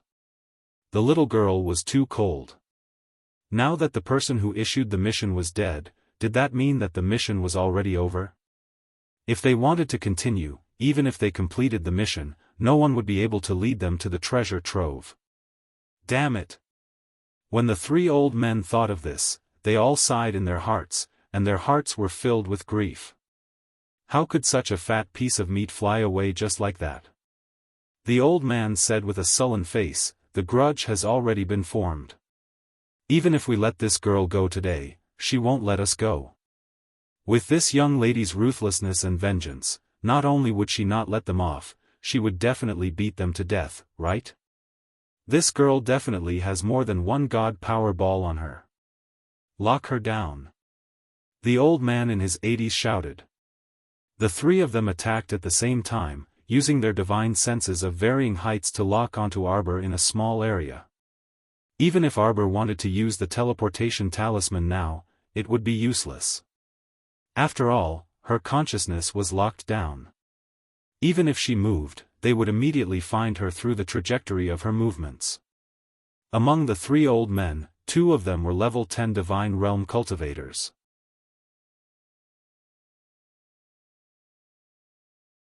Chapter 38-43. The old man in his 80s was actually an early-stage spiritual venerable realm cultivator. When he pressed down with his hand, Arbor inexplicably felt a trace of suffocation. Good heavens, as expected of someone who had stepped into the transcendent god realm. His aura was far from what an ordinary person could compare to. If it were someone else like Arbor, who had just stepped into the transcendent god realm, they definitely wouldn't be a match for these 3 old men. But who was Arbor? Although she couldn't fight the 3 old men in front of her at the same time, it was more than enough for her to escape from their hands. The 3 of them were fantasizing about locking her conscious? Did they really think that her conscious was only 50 to 60% of her spiritual energy like an ordinary person's? Arbor reached out to summon the 9 stars mirroring the moon cauldron from her conscious and slammed it toward one of the old men in his 60s without saying a word. The other party was shocked, completely not expecting this little stoic to have such a strange move. In the blink of an eye, the 9 stars mirroring the moon cauldron had already flown in front of the old man. The old man hurriedly reached out to press down, wanting to support the large cauldron that was flying over. He thought that this large cauldron was just a bit heavier than ordinary cauldrons. Unexpectedly, he was sent flying in the next second, and his back hit a tree trunk hard. The old man couldn't hold back for a moment and spat out a mouthful of blood. Arbor calmly glanced at the other party, and a holy power ball flew out from her inner world and immediately smashed toward the old man. Huh, did you think this great aunt didn't have a backup plan? Boom! After the dense holy power light exploded, all the people meditating and cultivating under the nebula instantly opened their eyes. Mo Yen abruptly stood up, and her fierce phoenix eyes looked up in the direction of the sound. Jojo was in danger? Arbor threw down a holy power ball and immediately ran away without looking back. The moment the holy power ball exploded, it blasted one of the old men in his 60s into pieces. At the same time, Arbor swiftly stuck several flying talismans on her body. After running a few steps, she instantly soared into the air and flew toward the depths of the forest. Damn it! The elder in his 80s was truly infuriated by the little stoic. He raised his head and swallowed a pill before chasing after her. His only remaining companion couldn't help but call out in a trembling voice, "Brother Gao, stop chasing." How could Gao Dong listen to his words? At this moment, his heart was filled with anger. He was actually tricked by a brat who had just entered the deity realm. Do you think you're so great just because you have the God Power Ball and the Holy Power Ball? He wanted to see just how many holy power orbs this little brat had on her that she could throw around like this. The other old man in his 60s was shocked. After this Brother Gao took a pill, the aura on his body rose steadily. Now, it had reached a level that he could not recognize. Late-stage spiritual elder realm? Immortal venerable realm? Or was he a late-stage immortal venerable? He did not know, but he could feel the aura on Gao Dong's body rising bit by bit, as if the saint energy had skyrocketed, and could no longer control the rising rhythm. At this moment, Gao Dong's eyes also revealed a hint of carefreeness. This feeling of his cultivation realm soaring was truly too tempting. If he had known earlier, he would have asked that person for 2 more of these pills. At this moment, Arbor suddenly turned around and glanced at him with a focused gaze. The pill that person took had an overwhelming stench unique to Tianyun. Could it be that Tianyun's forces had already infiltrated Jiawei City's underground black market? Chapter 38-44. Or could it be that Tianyun had already started plotting to place some sugar-coated pills with ulterior motives in the underground black market and began to wantonly trade them? Arbor coldly turned to glance at that person. This person's aura was continuously rising. With her current cultivation, it was still too difficult for her to deal with a venerated immortal. Unless Arbor flung out 3 teleportation talismans, but no matter where she teleported to, Gao Dong's divine consciousness would lock onto her. Wherever she teleported, Gao Dong would immediately change directions and catch up to her. Seeing that the distance between them was shrinking closer and closer, Arbor expressionlessly lowered her head to glance at her palm. She abruptly tossed out that sage-grade golden talisman summoning talisman. An angry roar came from the void. It sounded like a dragon but wasn't a dragon, like a beast but wasn't a beast. A cloud of mist spread out behind Arbor in a few breaths' time. A sharp claw stretched out from within and abruptly tore that 60-year-old old man, who couldn't stop in time and was charging over with a face full of terror, into pieces. Gao Dong helplessly watched as one of his companions was torn apart by that thing inside the mist. His expression immediately darkened, and a furious glint condensed in his eyes. He didn't expect that the bounty order for this trip would actually cost the lives of 2 of his old brothers. If this could be tolerated, what couldn't? Today, this little girl had simply crossed his bottom line as a person. She was bound to lose her life here, no matter what tricks she could pull off. Gao Dong instantly flew up and evaded the primordial beast from afar. Although he didn't know what was inside the mist, he could tell that he was no match for the ferocious beast even though he had already reached the peak of the immortal venerable realm, judging from the way it tore his old friend apart with its claws. However, even if he couldn't provoke it, couldn't he avoid it? As long as he circled around that primordial beast with extreme speed and charged directly behind it, that would do. No matter how fast the little stoic was, could she be faster than him, a peak venerated immortal? Today, he wanted this stoic face to die without a doubt. The instant he brushed past her, Gao Dong desperately suppressed his churning qi and blood at the risk of being suppressed by that beast's roar. He flew several steps into the air and chased after the stoic face. As soon as Qiao Mu sensed that heavy pressure assaulting her, she had already activated all the spiritual weapons in her body without any room for objection. Her opponent's palm, which was accompanied by flames, suddenly pushed her back. The little girl was sent flying a few meters away by the force of the blow. Blood trickled down from the corner of her mouth. His eyes were filled with cold mist as he lowered his head to look at the few drops of blood on the ground. Her bright eyes stirred slightly as she chanted several hand seals, and a few talisman seals appeared on her body. The tip of a sword slowly emerged from her left hand. With just a trace of it, a majestic and mighty force swept over, instantly pressing down on Gao Dong, who wanted to fly forward. His footsteps tilted slightly, and his body seemed to be pressed down heavily. Qiao Mu's eyes flickered with an abnormal luster. She gazed at the sword in her hand that was emerging piece by piece, and her heart was filled with a deep sense of satisfaction. "Come out, my friend, come out, come out. Kill this bastard who dared to hurt me. Send him to hell. Little treasure." A familiar voice caused Arbor, who was in the middle of drawing her sword, to stiffen. "How dare you, old thief!" A stern shout accompanied by a projection suddenly appeared above the entire Phoenix Grove.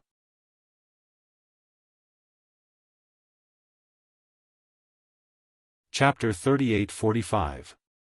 At the same time, Mo Lien, Duan Yu, and the others, who were sprinting toward Arbor, seemed to be enveloped by a heavy pressure at the same time. Their footsteps were so heavy that they could barely lift them up. Mu Xingchen had no choice but to halt his steps and look up at the sky in astonishment. He saw an apparition that blotted out the sky above Phoenix Grove. A heavy pressure swept over, causing everyone in Phoenix Grove to fall to the ground uncontrollably, unable to move at all. Time seemed to come to a standstill, and everyone inexplicably held their breaths. For a moment, the entire Phoenix Grove was so quiet that only the faint sound of the wind could be heard. Even the chirping of birds and cicadas instantly ceased. Arbor's small hand that was pulling out the Fushi greatsword trembled slightly, and a trace of guilt inexplicably flitted across her heart. Strange, why was it that every time she wanted to pull out the sword to play with it, she would summon Master, who was far away in the alternate dimension, over? The little fellow blinked with an obedient expression and quickly stopped pulling out the sword. She retracted her small hand into her sleeve and looked up at the apparition pressing down on Phoenix Grove. At this time, Gao Dong, who bore the brunt of the pressure and was paralyzed on the ground, couldn't make a sound at all. Even breathing felt abnormally extravagant and extremely difficult for him. Arbor squatted beside this big shot who ascended to the venerable immortal realm after taking the medicine. She placed her small hands on her knees with an obedient expression.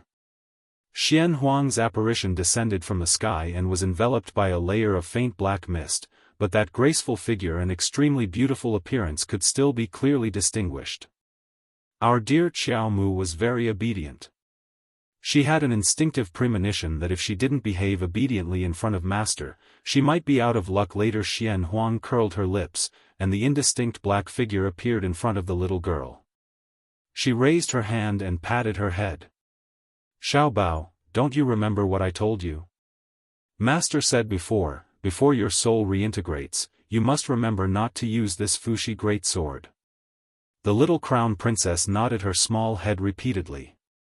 Unexpectedly, Xian Huang flicked her forehead, and she instantly reached out to cover her small head. Her round eyes moved. Your soul exploded before, and your soul fragments were split into 5 different places. Xian Huang paused and lowered her head to look at her little disciple. Although I've taken back one of them, there are still 4 strands of soul remembrance that you need to take back. Arbor nodded in understanding. I can sense that there are 2 parts of your soul in this forest. 2? Arbor's eyes suddenly lit up, and his little ears couldn't help twitching. Did this mean that there were 2 fragments of her soul in the Phoenix Wood Forest? He didn't know where it was or how to find it. Xian Huang saw that the little fellow was puzzled, so she helplessly raised her hand and touched her head. You can feel it, Xiao Bao. As long as you calm down and use your divine sense to sense it, you will definitely be able to sense its location.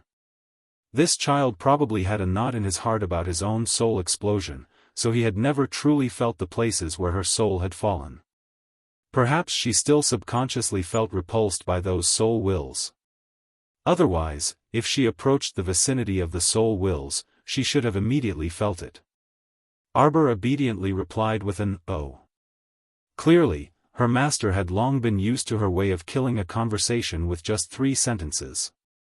She nodded indifferently and continued, only after collecting these soul wills, can you use the Fushi greatsword. Do you remember?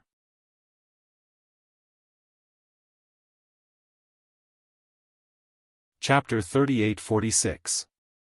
Sir Jojo still nodded obediently, indicating that he understood. Xian Huang's eyes rippled with a faint smile. She stretched out a finger and said softly, close your eyes. Xiao Mu obediently closed her eyes, only to feel an icy finger tapping the center of her forehead. A powerful divine will then permeated into her divine sense, alerting all the defensive divine artifacts in her divine sense.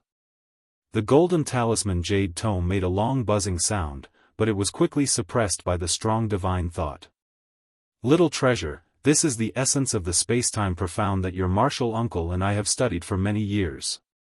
Now, I will pass it to you. You can comprehend it yourself when you are free. You are a child with great fortune. No matter where you go, you must let me and your martial uncle rest assured. Do you understand? Sir Jojo thought to himself, I am very obedient. Of course, I will not let you worry. Arbor opened his eyes and felt that there was a heavy silver ball in his hand. Xian Huang lovingly touched his little disciple's head. There is a part of the spacetime power here. Before you comprehend the spacetime profound, you can draw a part of it and use it at any time. Protect yourself well, good child. Remember to be obedient. Master, When will you and Marshall Uncle come to see me again? Arbor was anxious and quickly asked. We will meet. Xian Huang sighed softly. Tian Dao, that old thing, is coming. I will go and have a good chat with it. Remember my words, do not rashly use the Fushi sword again. As for him? After saying that, Xian Huang's cold gaze swept over to Gao Dong, who was sitting paralyzed and pretending to be dead. Did he really think that he would not have to die by pretending to be dead? He actually forced her precious disciple to vomit blood and draw the Fushi sword. He really had guts. Old thief Wang Liang, you bullied the younger generation at your age. Death is not to be regretted. Gao Dong's whole body trembled, and he could not help but tremble.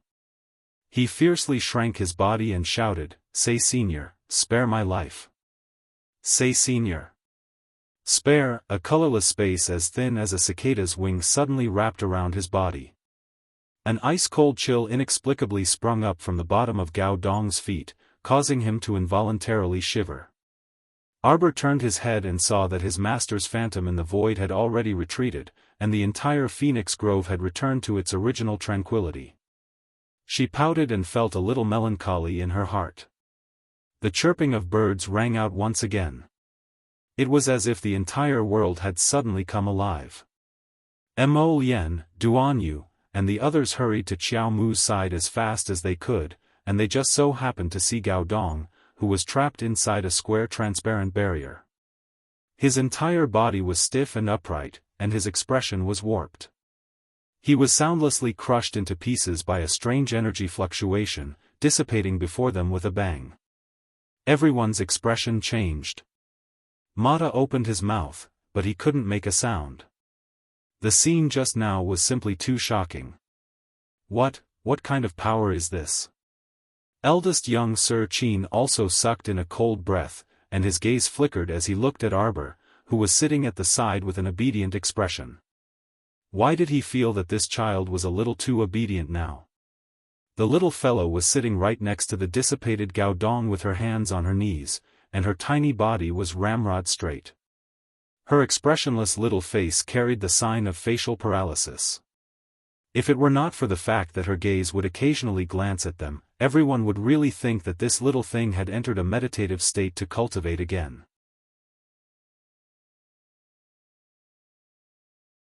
Chapter 38-47. Cough, cough. Everyone couldn't help but look at her exasperatedly. The little girl was accustomed to using an expressionless face to conceal her mental breakdown. She might be sitting there obediently now, but something big must have happened earlier. She just couldn't be bothered to tell them. Mo Lien quickly walked up and reached out to pull his wife up from the tree. When the little girl saw this, she quickly hopped up from the ground and looked at him calmly. Let's go. Don't you think you should tell everyone what happened just now? Jojo, did a mighty figure pass by here earlier? Qin Zhou asked in confusion. No, Arbor replied expressionlessly. Huh. Everyone couldn't resist throwing this word at her. Then who was the projection above Phoenix Grove? Ali couldn't resist rolling his eyes and also asked, it can't be that all of our eyes are playing tricks on us, right? When that projection's aura pressed down, everyone was pressed to the ground and couldn't walk near you at all. What projection? Arbor glanced at him indifferently with a stoic expression that said, I can't be bothered to talk to you. Mo Lien couldn't resist twitching his mouth. He held his wifey's hand and said while suppressing his laughter, Jojo, let's move together. Sir Jojo immediately pulled her hand out of his and expressionlessly said, we're not on the same team. Pfft, Duan, you couldn't resist laughing out loud. Damn, this little girl was too funny. Looking at her serious expression and Mo Lien's pitiful appearance next to her, pfft, they really couldn't hold back their laughter. Jojo, you're too heartless. My heart hurts when you say this. Mo Lien looked pitiful. The little girl nodded and patted him. You'd better stay away from me.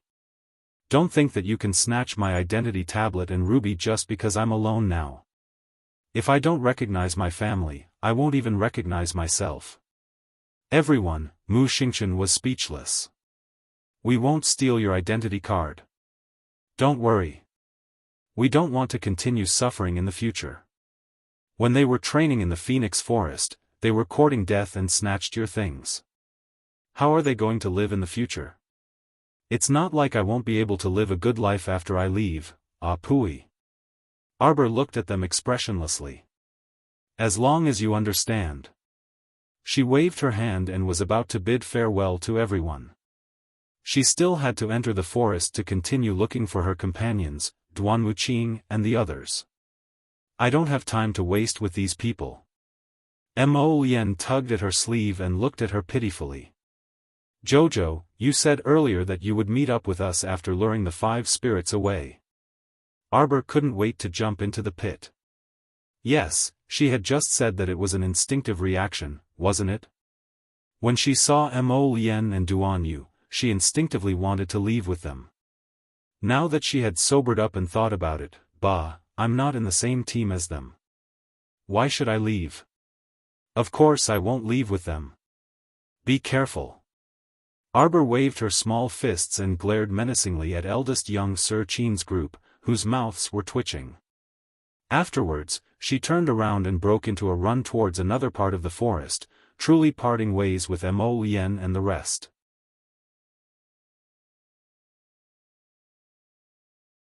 Chapter 38-48. Duan Yu couldn't resist the urge to burst into laughter. He turned to look at Mo Lien's hopeless expression and gloated, you can't keep her either. Ha ha ha ha ha. Mo Lien, this fool, also couldn't keep Sir Jojo. What a joke. Omega Kotoka's eyes flickered. When she led her team past Mo Lien's group, she glanced at Mo Lien and sneered. When Mo Lien looked over at him, that troop had already left his side.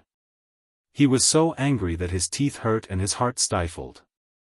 His head throbbed, and his handsome face turned as black as the bottom of a pot. Mu Xingchen's mouth twitched, and he patted Mo Lien's shoulder sympathetically. Don't worry, Jojo still wants you. It's just that the competition hasn't ended yet, so she simply thinks that we aren't on the same side as her and are all her potential competitors and enemies. Pfft. When he said this, even he couldn't resist laughing. Fuck, he had to think of a way to team up with Jojo in the future. Otherwise, it would be too heart-wrenching. If he didn't team up with the little lady, he would be despised by her all the time. He simply couldn't live like this. Prince Mo was already very regretful, alright, but Mu Xingchen and the others were still making sarcastic remarks beside him. If he had known earlier, he would have stayed in the same team as his little ancestor no matter what. He definitely wouldn't have given up such an important team spot to Qi Xianxian and her group. Duan Yu blinked and consoled with a grin, don't worry, even if we don't rob Jojo, we can still rob others. From the looks of it, the 1,700 plus teams from the Royal Academy should have all entered the forest. We should act now. Mo Lien looked like she had nothing left to live for and was still immersed in the little lady's disdainful gaze. On the other side, Omega Kotoka's group was silently walking into the forest. The eldest young sir followed beside him and said with a grin, second brother, did you notice? The little girl deliberately changed the topic and didn't want to talk to us about the shadow that appeared in the sky above the Phoenix Forest. A member of the Qin clan added, I don't know who that person is, but his aura actually enveloped the entire sky above the Phoenix Wood Forest, making people unable to even think of resisting. Also, did you see that? What kind of container was that old man imprisoned in? Shattering into pieces within minutes? Not a vessel. Eldest young Sir Qin shook his head mildly and said with a smile, it does seem a bit like the power of the void. It's as if I'm trapped in a transparent space and can be crushed into pieces at any moment. Hearing this, everyone was shocked to realize that it was indeed as the eldest young master had said. The old man seemed to have been torn to pieces by the power of space, completely unable to resist. A powerful spatial expert? Qin Jiu exclaimed in a low voice. In the entire 3 continents, he had never heard of anyone who could control the power of space. Even the 3 powers that transcended the 5 spirits completely didn't include the power of space, alright? Although the power of void annihilation achieved the same result as the power of space through different means, its main purpose wasn't to shatter the void but to generate void fire. It was fundamentally different from the power of space. Qin Jiao took a deep breath. If he was saying if, that big shot who grasped the power of space was really related to Jojo, then who would dare to provoke this stoic-faced little lady in the entire 3 continents? A Qin estate disciple exhaled lightly. Marvelous.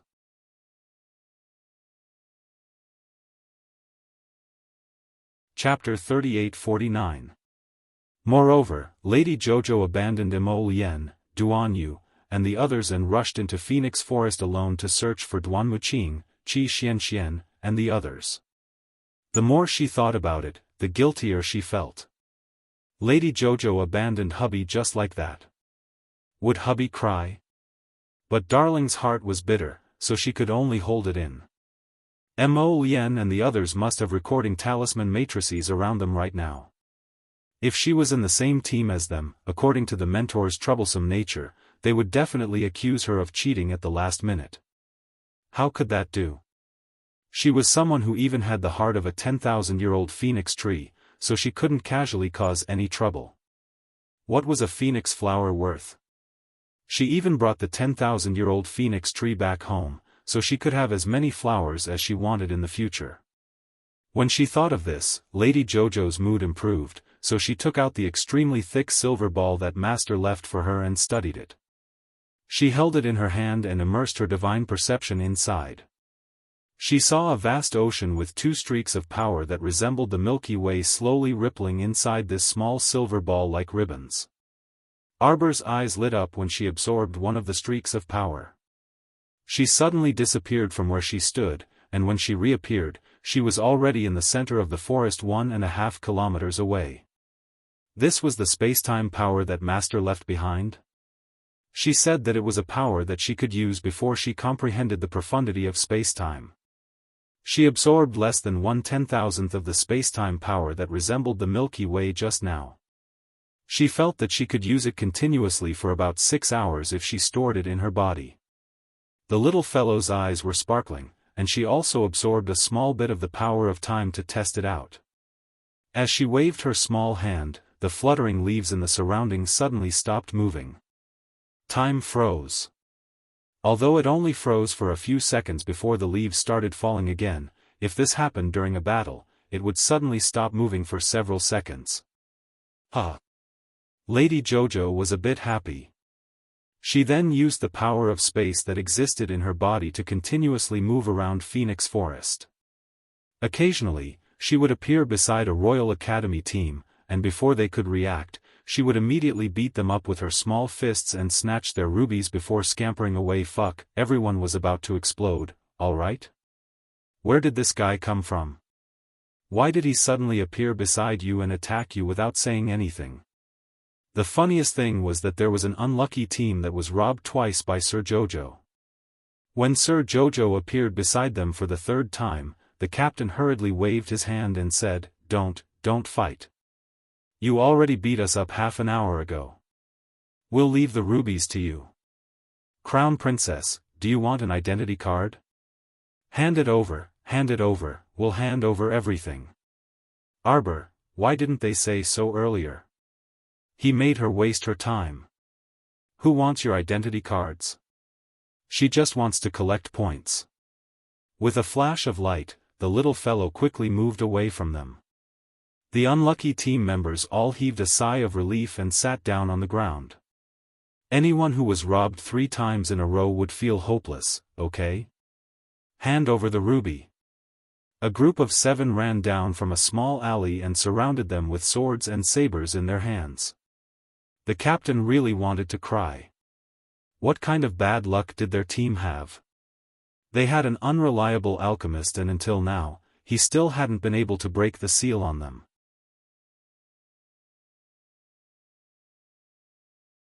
Chapter 38-50. For the next few days, they had been living in the open in the Phoenix Forest, living a miserable life. After being robbed 4 times in a row, they no longer had any red gemstones to hand over. Sob, sob, sob.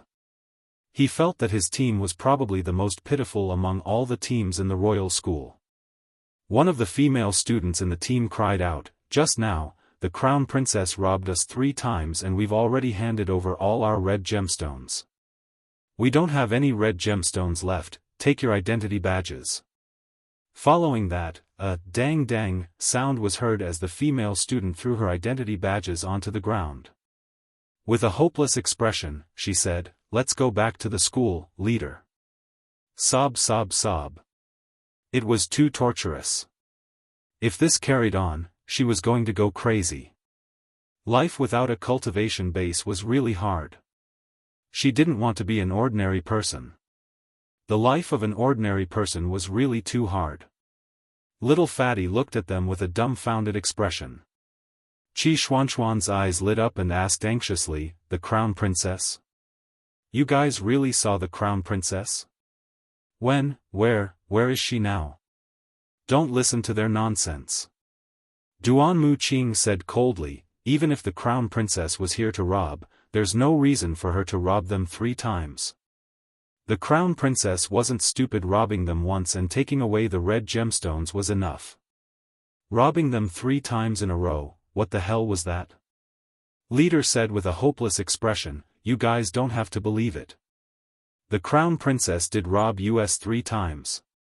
You can look at the recording screen when you go back. The crown princess comes and goes without a trace. She mysteriously appeared in front of you and attacked you without saying a word. She didn't even give us a chance to refute." Why did they feel like crying when they thought of this? Little Fatty pursed his lips and looked at them sympathetically. He then exchanged glances with Duan Mu and the rest. They guessed that the little crown princess, this troublemaker, had used something like a teleportation talisman to hide in the forest and rob the students passing by. Which direction did she go? The captain casually pointed to the south. It was only after Duan Mu Qing ran off with his teammates that he faintly sighed. "Don't hold too much hope. Your crown prince consort is a weirdo. Don't think that she's really waiting for you in the south." The little crown princess's figure suddenly flashed, and she stood on a branch of a tree. She happily looked at the remaining spatial energy in her body. After continuously using it for more than 2 hours, she still had at least half of the spatial energy left for her to squander. It was so much fun. The little fellow couldn't help but clap his little hands. Then, he heard a woman's laughter drifting into his ears. "Little big brother, TSK, you look a little too pitiful. Who did this to you? Let me help you, okay?" That feminine voice caused a layer of tiny goosebumps to appear on Arbor's arms for no reason. Looking down the tree from the corner of her eyes, she saw that under a camphor tree not far away, a woman dressed in revealing black was half squatting there. Her fingers were like snakes caressing the handsome side of a person in front of her. Looking down from where she was, she could see that person's thin lips were tightly pursed with a pained expression on his face. It was actually someone familiar. Arbor blinked and his gaze landed on that man's limbs. His mood instantly seemed to be covered by dark clouds, and his eyes darkened. His limbs were all broken. Was this woman in front of him the one who did it? She could do whatever she wanted just for her own selfish desires?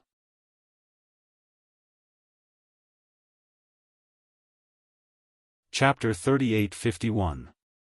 Just as Arbor was about to descend, a ball of black fog suddenly floated to her side and rubbed against the back of her neck. It felt rather cold. The little fellow shrunk her neck and turned her head to look. She saw a small claw reaching out from the fog and trying to grab a strand of her hair. Arbor was curious. She reached out her white and tender hand and shook the little claw. "I'm fine."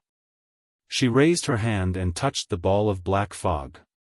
She could feel that this fellow's feelings were very complicated and mixed with a hint of displeasure. Could it be that it was apologizing to her? Because it didn't protect her properly just now and let her take Old Man Gao Dong's attack and spit out blood? Arbor tried to use her divine sense to communicate with this primordial beast. Why must you be wrapped in this black fog? Sir Jojo was still somewhat curious. Don't you want to come out and see me? She could feel that this fellow in front of her was a little resistant to seeing people. But why? Arbor reached out and reached into the black fog. She casually felt around. Hongmeng, when are you going back this time? If you don't come out and see me now, you won't have another chance. Who knew if she would be able to summon it again next time? This beast was very powerful. She used a sacred-grade golden talisman to summon it here. She estimated that it could only stay here for half a day. It would still go back. As for where this primordial beast came from, Arbor wasn't sure. It could be the holy region, or it could be the border of the wilderness. This Hongmeng seemed to be conflicted for a long time. Then, it reluctantly poked its little head out of the black fog. It's furry. Arbor's eyes instantly widened. She raised her hand and instinctively touched Hongmeng's little head. This? Wasn't this fellow a little too cute? Its head was like a little bear's and its belly was round. It sat there, swinging its two short little legs. A pair of black eyes were looking at her, and they were very quick-witted. The most conspicuous part of its forehead was the word summon faintly appearing between the white fur. Arbor had thought that this vicious beast would be the type that looked mighty and domineering. Back then, when he saw it tear out a claw from the black fog, he thought that it was a ferocious beast with a head of copper and arms of iron. However, when he saw it, he was immediately discouraged. It's not even as sturdy as a snow leopard. Sir Jojo looked at him expressionlessly, thinking to himself that it was no wonder that every time this guy appeared, he would always be so mysterious, shrouded in a cloud of black fog, and never dared to show his face. If others knew that the primordial beast was actually such a cute thing, wouldn't they laugh their heads off? Since it was so cute, it could only hide in the black fog and not see anyone. The primordial beast didn't know why the little Master Silver's attitude towards it had suddenly changed 180 degrees. Could it be that his little Master Silver was still angry at him for failing to protect her? The primordial beast rolled over and stood up. It walked in the air with its short legs and hopped towards Arbor. Arbor said expressionlessly, "You'd better go back into your black fog. This way, it would appear more mighty and domineering. It would also make her feel less annoyed." Master Silver Heart was like a needle at the bottom of the sea. The primordial beast expressed that it didn't understand.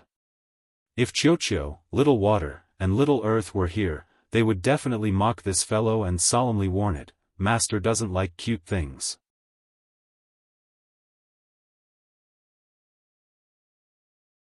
Chapter 3852. After being delayed by this primordial chaos on the treetop, by the time Xiao Mu looked down again, there were already no traces of that man and woman in her sight. They moved them away so quickly. Arbor frowned slightly. She jumped down from the branch and landed lightly on the ground. Stepping on the soft soil beneath her feet, Xiao Mu circulated her divine conscience and swiftly spread it out in all directions. Although she didn't like the people from the Qin estate, seeing that person's arms and legs were all broken, she felt a trace of sympathy for them.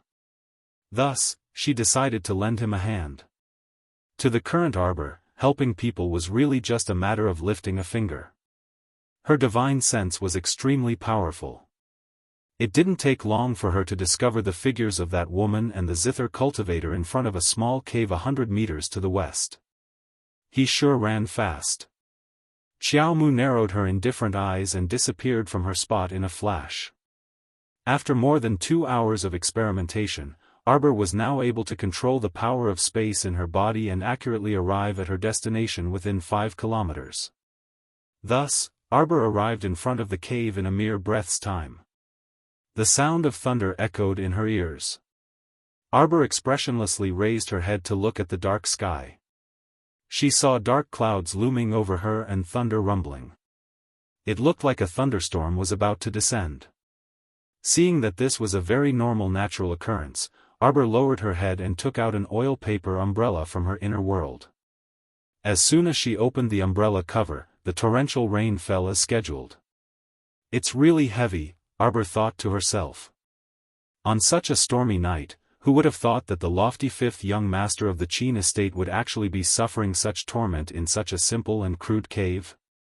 Arbor stepped on the puddles of water in a flash and slowly arrived at the entrance of the cave. A woman's playful laughter came from inside. It was as soft as a venomous snake, causing one to be unable to help but feel disgusted. What a shameless woman! Not only was she brazen, she even broke someone else's arms and legs for her own pleasure. She deserved to die. Arbor's small face was incomparably cold as she stepped on the puddles of water and entered the cave. The cave was extremely dark. Only sporadic flames could be seen burning under a small, crude stove made of stones. There was a small stew pot on top of the stone stove, and he didn't know what was being stewed inside. A faint wisp of smoke was drifting over. The little girl sniffed and immediately revealed a look of disgust. What a shameless woman! She dared to stew this kind of salty medicine just to satisfy her own selfish desires. The little girl quickly walked over and kicked the woman's back without saying a word. Every kick was accurate, and the woman immediately rolled towards the corner of the wall, her big head fiercely knocking against the wall. It wasn't that Meng Meiyou's cultivation was weak, but the main thing was that she really didn't expect that in such terrible weather, in such a remote cave in Phoenix Wood Forest, they would actually be inexplicably attacked. She was completely defenseless. She was secretly happy that she had picked up a handsome man along the way. She thought that she was really blessed and could get anything she wanted. He planned to finish drinking the nourishing soup and then go find this beauty to do some good deeds. Thinking of this, his heart was very happy. Who would have thought that someone would suddenly interrupt him? Too deceitful. Truly too deceitful. Her pot of all-nourishing soup was also kicked to the ground by a little girl with a stoic face. Ah! Meng Meiyou screamed.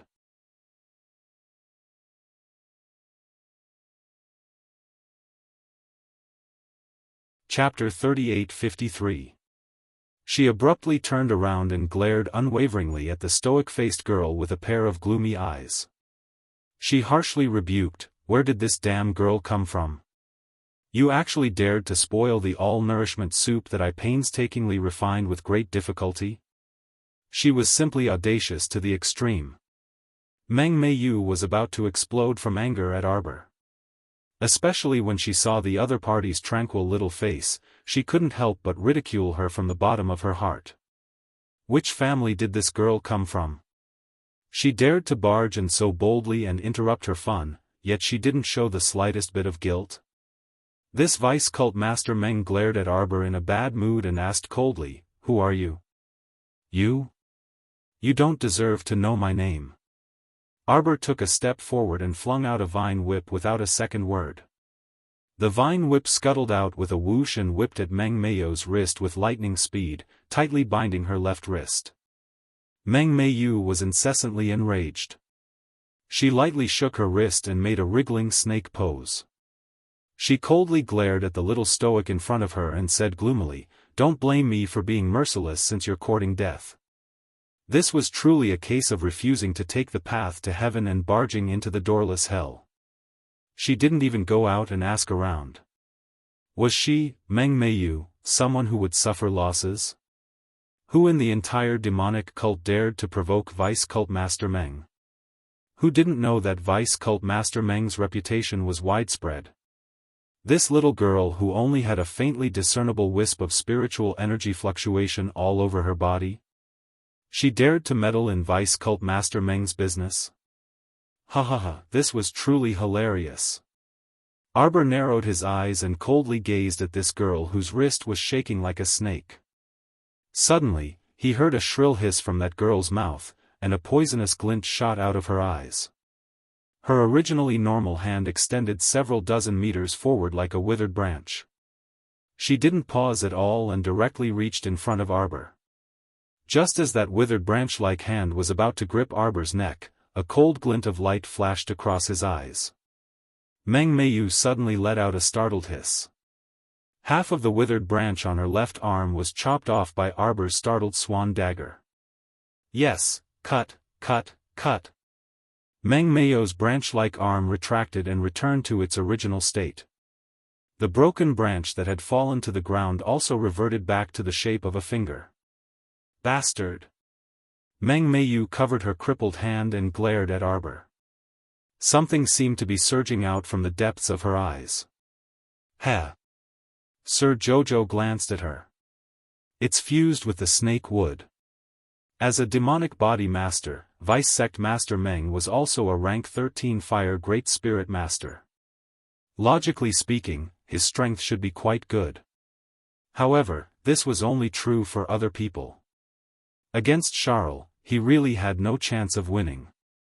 Arbor was now a grade 1 God-tier master. Although his divine sense was still at grade 6, it wasn't far from grade 7.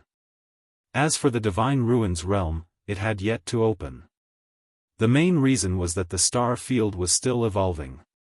She reckoned that after she successfully transitioned from the star domain to the divine domain, the spiritual ruin realm in her body would also be able to take a step towards the divine ruin realm. Even if her current advancement was a bit incomplete and not fully mature, it was still more than enough to deal with this grade 13 Great Spirit Master in front of her. Moreover, the startled swan dagger had long been promoted to a divine artifact. The power of its dagger was naturally not something Meng Meiyu could block.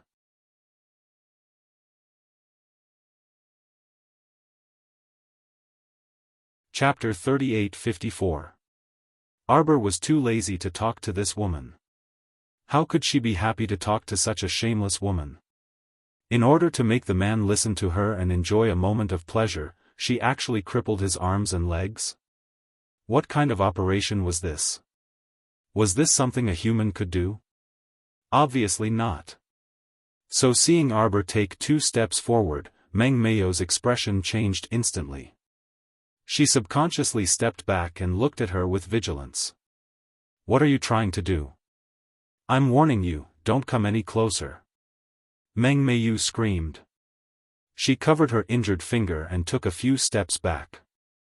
Suddenly, she turned around and saw the man lying motionless on the ground with his eyes closed.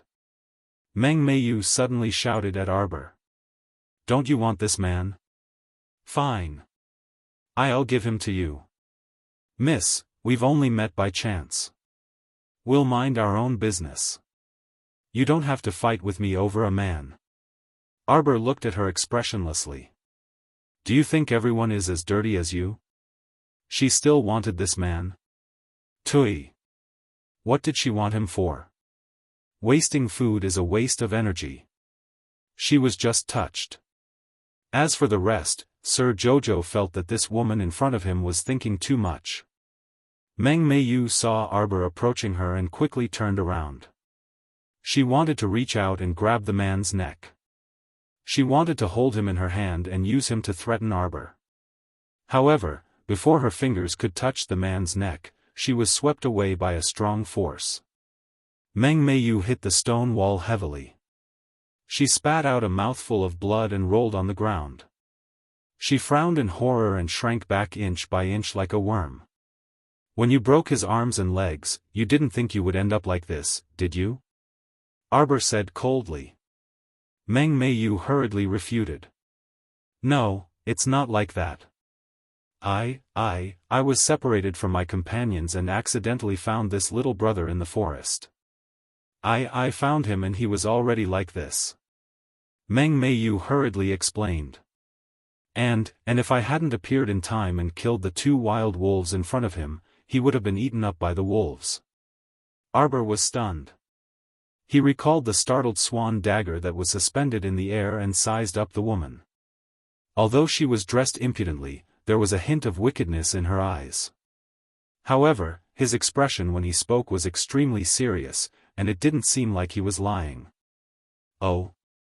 Arbor glanced at her indifferently and looked at her carefully for a long time before walking towards the man lying on the ground. She squatted beside him and grabbed his cold wrist. He could clearly feel the other party's body shrink back, and fear flashed in the other party's empty eyes that had no will to live. He wanted to retract his hand, but how could a good-for-nothing like him, who had no cultivation, retract his hand when Sir Jojo was so strong? After taking his pulse, Xiao Mu creased her brows. It seemed that the filthy woman wasn't lying. This injury seemed to have been there for a day or two. The external injuries were very obvious. Other than the 4 limbs that had been cruelly used, there were indeed traces of being bitten and bandaged by wild wolves on his arm. When Arbor looked back, he saw that Meng Meiyu had already crawled to the door like a crawling worm. Seeing her cold gaze, Meng Meiyu was so scared that she peed her pants. She didn't care if it was raining cats and dogs outside and rolled out of the cave.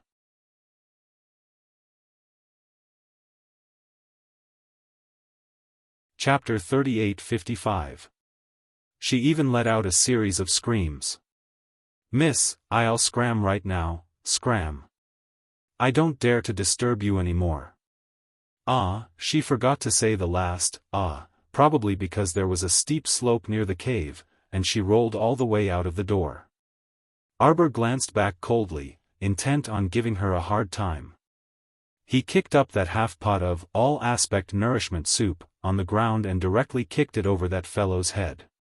Meng Meiyu was rolling down the steep slope.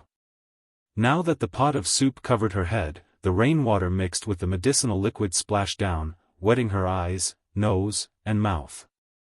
She also wailed and continued rolling down the steep slope. This fellow landed on the ground with a thud, and the icy rainwater splashed all over her body, but she still couldn't stop the fire in her heart. It was clearly just a little bit of the all-aspect nourishment soup.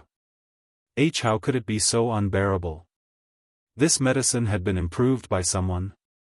Meng Meiyu's eyes widened in horror. After Arbor sent Meng Meiyu away, he lowered his head to look at little Fifth Qin, whose eyes were tightly shut and complexion incomparably pale. She didn't know what to say about him. Every time she saw this person, he seemed to be in a very wretched state.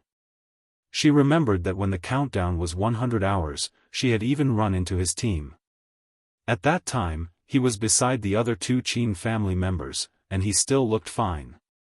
Why was it that in a mere 3 days, after she made a trip to the Phoenix clan's dwelling and advanced in rank, he had become so wretched? Who could be so heavy-handed to a member of the Qin estate? Arbor couldn't figure it out no matter how he thought about it. Even eldest Qin's Omega Kotoku was in this Phoenix Wood forest.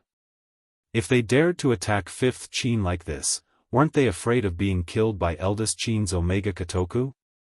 Arbor put down the Qin Shio's wrist, and that fellow subconsciously shrank back. His eyes were still tightly shut, as if he didn't need to face everything in the outside world as long as he kept his eyes tightly shut. She really had the mentality of an ostrich. Xiao Mu rolled her eyes and rumbled as she took out some bottles and jars from her inner world. After rummaging through them, she took out a small bottle and poured out a pill from it. Bone Sculpting Divine Pill. He remembered that when he was in the Shuntian Prefecture, a student from the Dawn Light Academy was injured by a flock of birds in the environment. All the bones in his body were shattered. If he had this kind of bone-molding divine pill, he wouldn't have had to swallow the poison and rush to the Yellow Springs. It was a pity that she didn't have a forest star at that time, so she didn't have so many strange medicinal herbs. She couldn't make the bone-sculpting divine pill. She had always kept this matter in her heart. Although it was not to the extent that the Sacred Heart would feel sad or anything, she would definitely feel regretful. After all, such a young life had fallen in front of her. After the opening of Forest Star, whenever she had the chance, she would make all the pills she could and save them.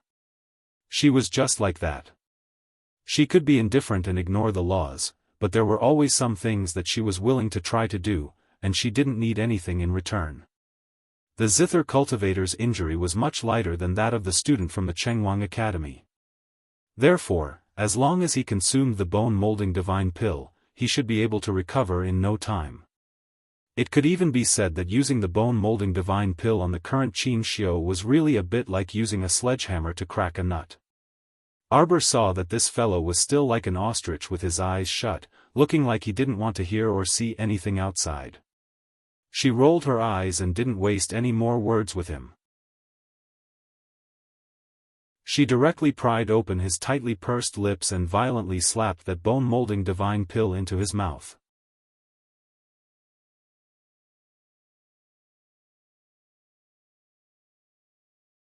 Chapter 38-56. The divine rank pill melted in her mouth and completely didn't require her to expend any more effort. The zither cultivator's long eyelashes trembled, and he finally couldn't resist abruptly opening his eyes.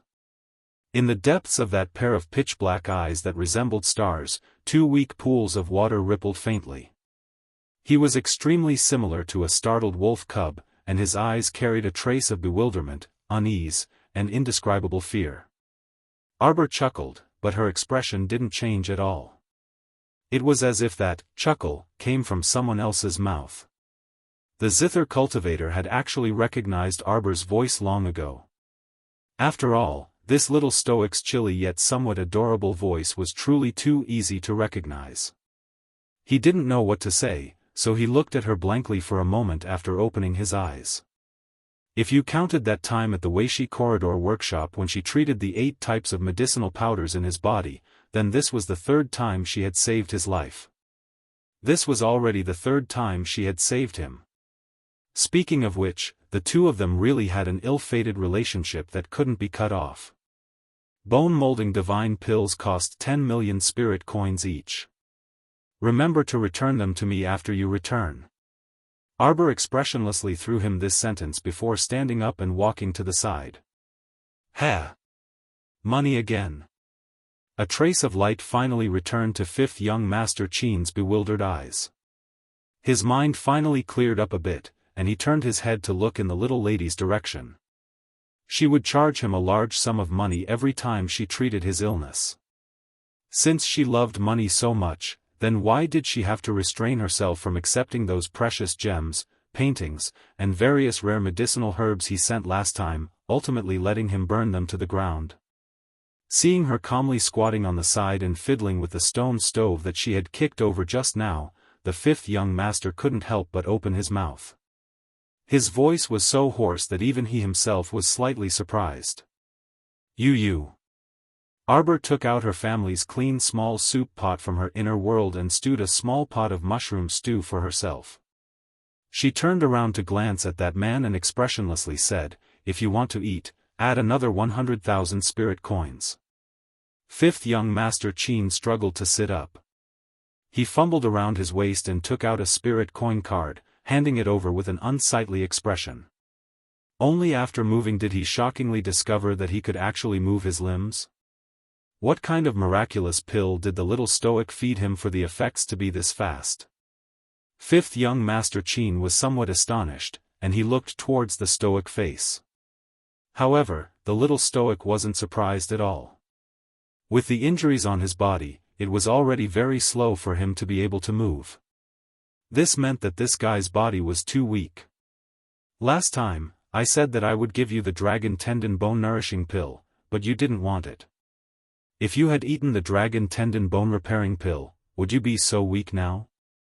At least my body will become stronger first, and I'll be able to escape faster in the future. 5th young Sir Qin glared angrily at him as he unhurriedly took that spirit coin card from his hand. Is it enough? Arbor asked. He glanced at him calmly. We don't accept credit. 5th young Master Qin felt that even if he were a corpse, he would probably explode and come back to life from the stoic face's fury. Arbor walked to the entrance of the cave and looked around. His expression was a little conflicted as he frowned. Sigh, the rain is really annoying. It seems that I can only stay here for the night. Why do you dislike me so much? 5th young Master Qin still couldn't hold back the question in his heart and asked.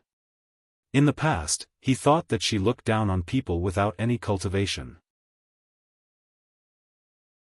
but ever since they met at the Mu Estate's entrance.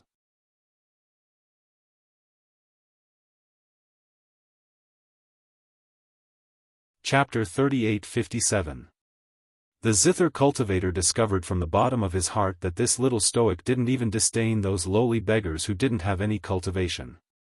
She had even lent them a helping hand. For the sake of these beggars, the little stoic didn't hesitate to teach some aristocratic young masters and misses a lesson. As a result, the zither shio couldn't understand this at all. From this incident, it was enough to prove that the little stoic probably wasn't such a superficial person who insisted on using a person's cultivation to determine their depth. Could it be that he couldn't compare to those dirty beggars? They were both people without any cultivation, so why was she so kind-hearted as to help those beggars without any compensation, but when facing him, she had to haggle over every ounce with him? He was a calm young master with excellent self-restraint, but every time he was angered to the brink of exploding by this stoic face, he would toss all of his good self-restraint to the back of his mind. Arbor glanced askance at him, not wanting to answer this question. Could she tell him that it was because she didn't want this guy to owe her a favor, so she had to settle the bill with him? She couldn't be bothered to explain. "There's 20 million in the spirit coin card," the zither shio said coldly. Arbor was taken aback. She uttered an "oh" and expressionlessly turned her head to look at that person. She was a bit rueful in her heart. Although this fifth young master was physically weak in all aspects, she really didn't expect him to be such a rich person. Since she accepted his money, the little fellow didn't have any psychological burden in doing things. In any case, it was a matter of settling the bill. She didn't want this zither shio to owe her a favor and have a chance to bicker with her in the future. "I'll give you the change later." Arbor handed him a small bowl of holy rice and half of the mushroom stew. "No need." Fifth young master Chin said apathetically. This bit of money really wasn't much to him, but for some reason, there was a stifling anger in his heart that he couldn't vent. "That won't do." The little lady was still very principled. "Since we agreed on 10 million, then I won't charge you a dime more." If she charged him a dime more, wouldn't she be the one owing him a favor? Heh, was Sir Jojo's favor that easy to obtain? Dream on. Arbor squatted by the side, holding a bowl of holy rice in his small hands. He picked up the stewed meat in the pot with his chopsticks and took a bite. He couldn't help but frown. It wasn't as delicious as Jojo's lotus. Arbor wondered if Lotus, who had insulted Jojo before, had recovered from his grief. How should I comfort him later? Arbor thought to himself, but his face remained expressionless. Fifth young master Chin ate a mouthful without tasting the food. The holy rice was soft and easily melted in his mouth. It was no wonder that people in the entire imperial capital would fight every day for this bowl of rice as for the stewed meat with mushrooms. To be honest, the taste wasn't that great. It was a little salty, and it was a little hard to eat. But he ate them all. Since he bought it with money, it would be a waste if he didn't finish it. Of course, the little girl couldn't finish the remaining half of the pot of mushroom stew. She frowned as she looked at the half-filled pot and got up to pour it out. Chin Shio frowned and called out to her, "What are you doing? Pour it out." Boom! An S-shaped thunderclap streaked across the horizon, abruptly lighting up the night sky and illuminating a dark figure at the cave entrance. If it was another lady, they would definitely shriek in fright. Yet the little stoic was still expressionless. Her small hands moved faster than her brain, and a volley of concealed weapons flew directly at the cave entrance. This was truly awesome.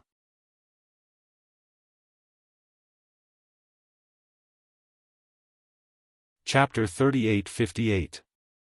Chin Shio couldn't resist closing his eyes to observe 3 seconds of silence for the people at the entrance. Ah! Ow! Hey, I-oh! I-oh, I-oh! A barrage of needle-like concealed weapons rapidly landed on the people at the entrance, and several howls were immediately heard. The little girl took out a illumination pearl from her inner world and heartlessly shone it at the entrance. She saw 5 or 6 unlucky fellows covered in mud lying limply at the entrance. Their necks were crooked and their eyes were drooping, and they were already foaming at the mouth. Oh right, those concealed weapons seemed to be coated with poison. Was it bone-softening powder or vomiting medicine? She couldn't remember. In any case, she smeared a layer of poison on all the concealed weapons that Duan Yu gave her when she was bored. Regardless of whether they were useful or not, they were used to trick people. Sir Jojo blinked. But why did the attire of the people in front of the cave look so familiar? She lowered her head and looked at the pure white uniform she was wearing. Then she looked at the other party's muddy monkey appearance. Upon closer inspection, it wasn't hard to see that they were wearing the same academy uniform as her. It was just that the white had long been dyed pitch black. Oh, they were Royal Academy alumni. No wonder they looked a bit familiar. Qin Xiu expressionlessly looked at the unlucky fellows at the entrance.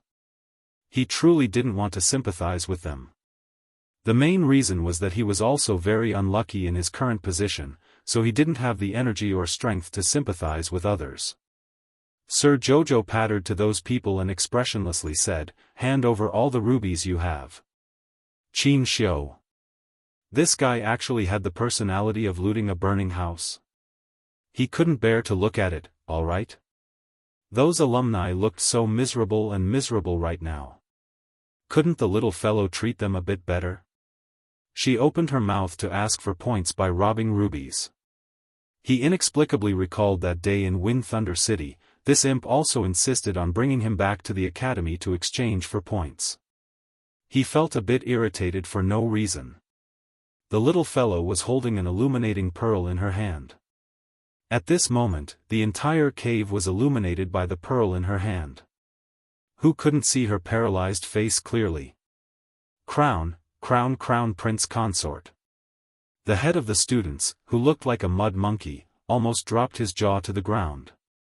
What a tragedy. Meeting the little crown princess 4 times in a day, what kind of tragic life was this? That's right, this was the team that the little crown princess had robbed 3 times in a row with the little spatial energy in her body. When the 8 people in the group saw the young crown prince consort, their eyes revealed a trace of extreme misery and despair. Sob, what a tragic life. Didn't he tell Fatty and the others where the little crown princess went? In the end, the other team members did not manage to find the little crown princess. Instead, it was their 4th encounter with the little crown princess. What kind of melodramatic plot was this? What should I do if I want to cry? Behind them came the sound of sobbing. The young female teammate of their team was really crying. She was crying very sadly and miserably. The little crown princess looked at them expressionlessly. She also recognized them. They had robbed people 3 times in the afternoon, and they seemed to be the same group of people. Fate was such a wonderful thing. What could she do about it? Who are those behind you? The members of Team Fate scattered to the sides, allowing the group of alumni behind them to show their faces. Arbor looked at the few people in front and found them somewhat familiar.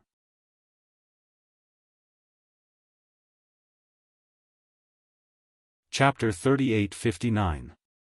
But since they were schoolmates, they must have met each other before. Qiao Qiao was too lazy to carefully identify them. She swept a glance at them and very dutifully shouted, "Hand over the rubies on your bodies."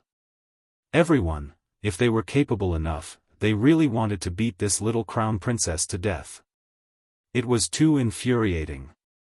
Asking people to hand over their rubies at the drop of a hat. How much of a scammer was she? Wait a minute. The people at the back spoke weakly. They didn't want to argue with this little crown princess. They dug out their rubies from their pockets and handed them over with a hopeless expression. If they didn't hand them over now, they would probably be beaten up and searched for their rubies. As long as they weren't idiots, they would be able to recognize the situation in front of them. Arbor reached out and took the rubies from one of them. She glanced at him and frowned slightly. "You guys look a little familiar." That person's mouth twitched.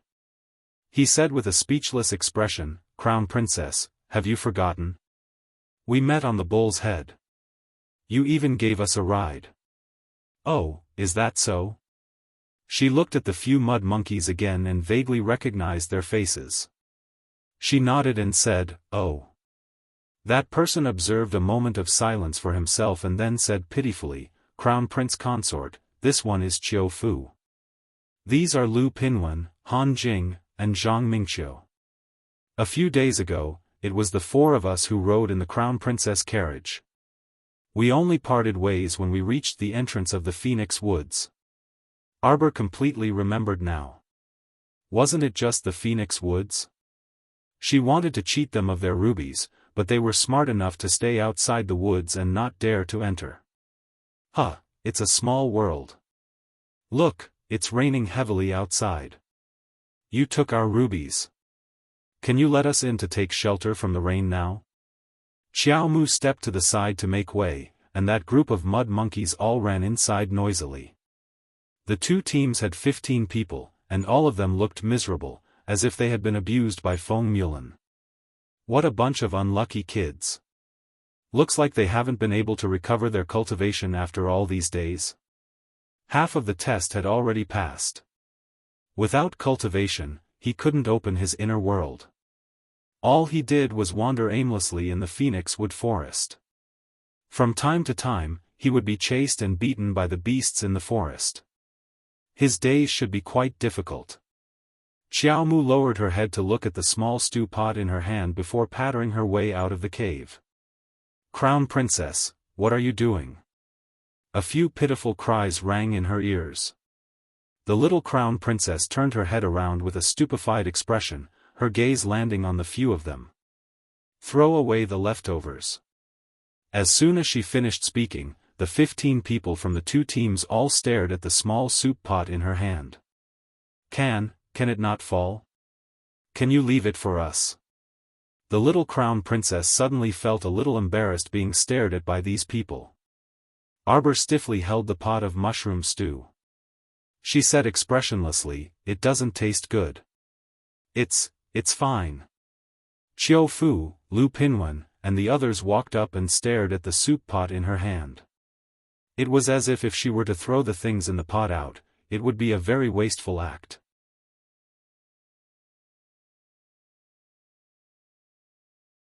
Chapter 3860. Actually, this was just leftovers from half a pot.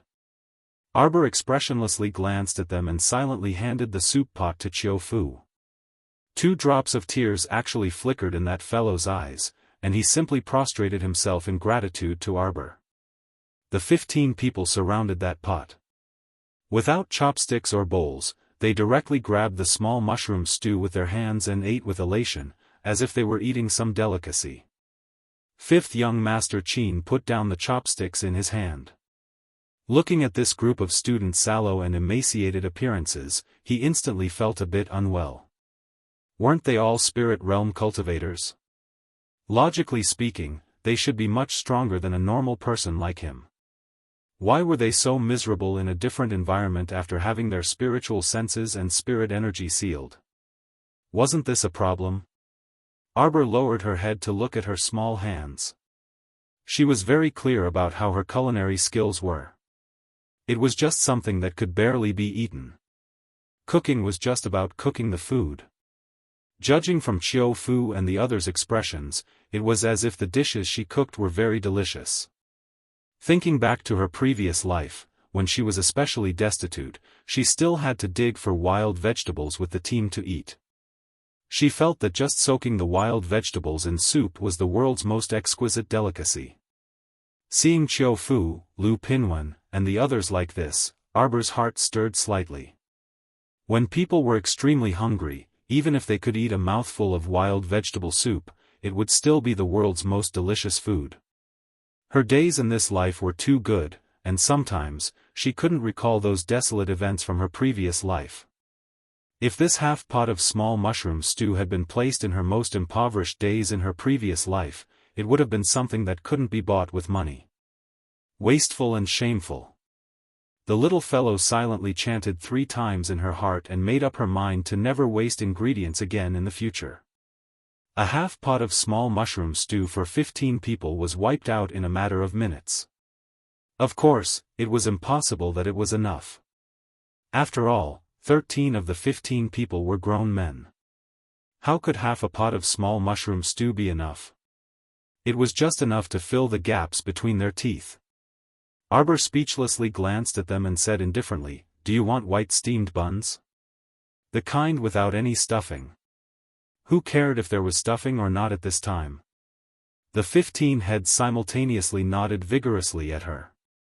Arbor took out 30 white buns from his inner world and threw them to them. Each person took 2, and everyone wolfed down the food in an unrestrained manner. Arbor looked at Chiu Fu and asked expressionlessly, "How long have you been hungry?" Chiu Fu thought for a moment. "I've been hungry for as long as I've been apart from you." They could only blame their team's bad luck. Not long after they entered the forest, they encountered a pack of wild wolves. While fleeing, 2 of the team members were injured, and one of the alchemists went missing. Therefore, what happened next was a tragedy for their team. Without the help of an alchemist, there was no way to remove the sealing pill on his body. The 7 of them still had to protect a female team member. The past few days had been as miserable as one could imagine. The past was simply unbearable to look back on. Chiu Fu felt his balls ache. Arbor glanced at them. "Is your team missing someone?" "That's right. Not long after we entered the forest, the alchemist got separated from our group while we were retreating in a hurry. After that, we have been searching for that alchemist in the Phoenix Woods. Unfortunately, we have not been able to find him." "So pitiful?" Arbor glanced at them. "No wonder there were no spiritual energy fluctuations on your bodies. So the alchemist got separated."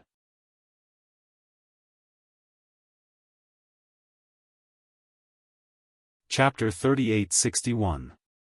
Then what was the point of playing? After the Pill Master went missing, the entire team couldn't possibly recover their strength during the competition. That was why Chiu Fu and the others also knew that they couldn't keep the rubies on them at all. If they could give them to the young crown princess, then give them to her. In any case, giving them to someone else was the same, so why not give them to someone they were familiar with? Chiu Fu and the others thought in distress, and this strange thought flitted across their minds.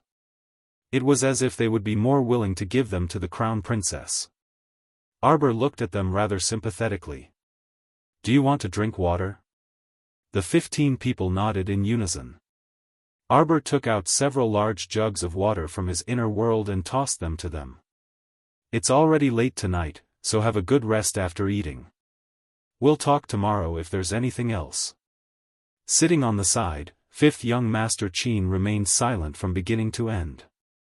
If he hadn't been able to see through it before, he was now able to see it clearly. The little stoic really didn't like him very much. Otherwise, why didn't she say anything to the other students when she gave them steamed buns and water? Why didn't she extort money from them? Originally, these things weren't much to her at all, and she would give them out depending on her mood. If she was in a good mood, the stoic face would probably be willing to give anything. If she was in a bad mood, then she could only chuckle. So the little stoic was in an extremely bad mood towards him? Then why did she come to save him? The 5th young master couldn't figure it out no matter how much he thought about it, and he also didn't understand the stoic face's complicated and ever-changing thoughts. After so many days, Chiu Fu and the others ate until they were full for the first night and didn't have to endure hunger anymore. It had to be known that they were truly unlucky. Their party encountered a pack of wild wolves whose combat strength was much stronger than theirs, and they faced the situation of being besieged by thousands of wild wolves. All the offensive spirit weapons they could take out were basically used up in that battle. It was to the extent that they didn't have any methods to capture animals at all in the later stages of the battle. A group of miserable normal people shuttled through the mountain forest. One of the team members also vomited and had diarrhea for a long time because he accidentally ate a type of wild grass.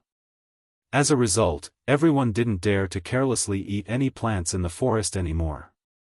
Hence, everyone held on to the determination that cultivators would be fine even if they starved for a few days, and they starved themselves for several days. They subconsciously made themselves forget the fact that they were just a bunch of ordinary weaklings in any case. The more he spoke, the more tears he would shed. After nightfall, the weather suddenly turned cold. Everyone curled up their bodies and leaned against the cave wall to continue resting. Arbor heard a soft cry of pain. He opened his eyes slightly and turned his head to look under the moonlight. Fifth young Master Cheen was currently hugging his arms in a corner of the cave, curling up into a shrimp-like ball. His entire body trembled slightly in the cold wind. He pursed his lips tightly and tried to suppress the sound of pain in his voice. Arbor leaned over expressionlessly and asked indifferently, "How are you?" But this guy didn't pay any attention to her. He just leaned against the cave wall and continued to groan in pain. Her body curled up even tighter. Arbor was speechless. She reached out and grabbed his wrist to check his pulse, muttering to herself, "You really are pampered. You eat the same thing and drink the same water, yet you still have stomach discomfort. Truly, it was tiring to meddle in other people's business."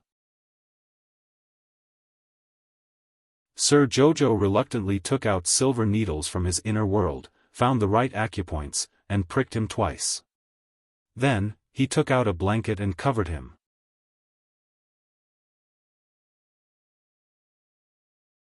Chapter 3862. Early the next morning, Qin Xiu opened his dazed eyes and sat up, still clutching a thin blanket in his hand. By now, the temperature had risen again, and the fellow covered in the blanket was sweating profusely. Perhaps it was because he was sweating, but he felt much better than yesterday, and his body also felt much more refreshed. Among so many people, only the little stoic had an inner world. So it went without saying who this blanket belonged to. Arbor walked into the cave against the light. When she saw everyone rustling and getting up, she said expressionlessly, "There's some hunted game outside. Go wash, peel, and roast it yourselves." Chiu Fu and the others were overjoyed when they heard this, and they repeatedly thanked her before hastily leading them out to work. Arbor had already strolled around the vicinity and knew there wasn't any danger, so she didn't bother to care about those people. She had already eaten breakfast outside just now, a bowl of porridge, a meat bun, and 2 pastries. She felt a little stuffed, so she stretched her limbs while she was at it and hunted a few wild rabbits and flamingos for them. She definitely wasn't taking care of these weak academy classmates out of the goodness of her heart. "Miss Jojo." A female teammate in Chiu Fu's team cheerfully ran to her side and said, "The game has already been washed and roasted. Let's eat together." Arbor shook her head. "You guys eat." "Okay then."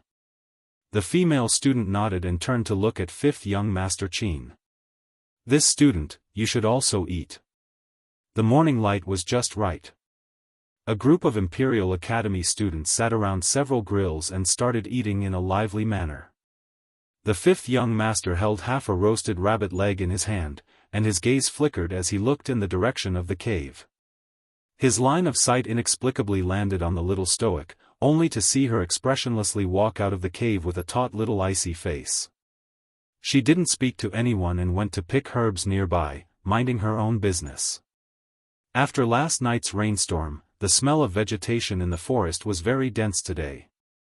Sir Jojo picked herbs for a while when she immediately heard the sound of swords clashing in the wind.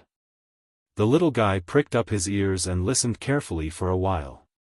Then, he suddenly stood up and hurriedly ran towards the source of the sound. Chiu Fu and the others had just finished eating. When they saw the little crown princess turn around and run off without another word, they hurriedly followed her. However, they were just a group of ordinary people after all. How could they keep up with Arbor's speed? They could only roughly follow her. After running for about a li, they saw a large pack of wild wolves in front of them. Chiu Fu and the others were startled and quickly stopped. "I'm fine." Lu Pinwen heaved a sigh of relief when he saw the scene before him. At first, they thought that they were unlucky enough to encounter the pack of wolves again. However, when they took a closer look, they realized that the situation was already under the control of the little crown princess and the others. It was the young crown prince consort's teammates who were fighting alongside her. Qi Xianxian pushed aside a wild wolf and kicked it away. She then turned around and smiled at Arbor. What a coincidence!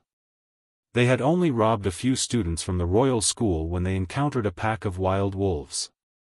They didn't expect that Jojo would rush over when they were retreating while protecting that group of weaklings. They had been very worried these past few days. Now that they saw that Arbor was fine, they were naturally overjoyed. After the pack of wolves was chased away, they looked at each other with smiles. Before they could speak, they heard a rustling sound.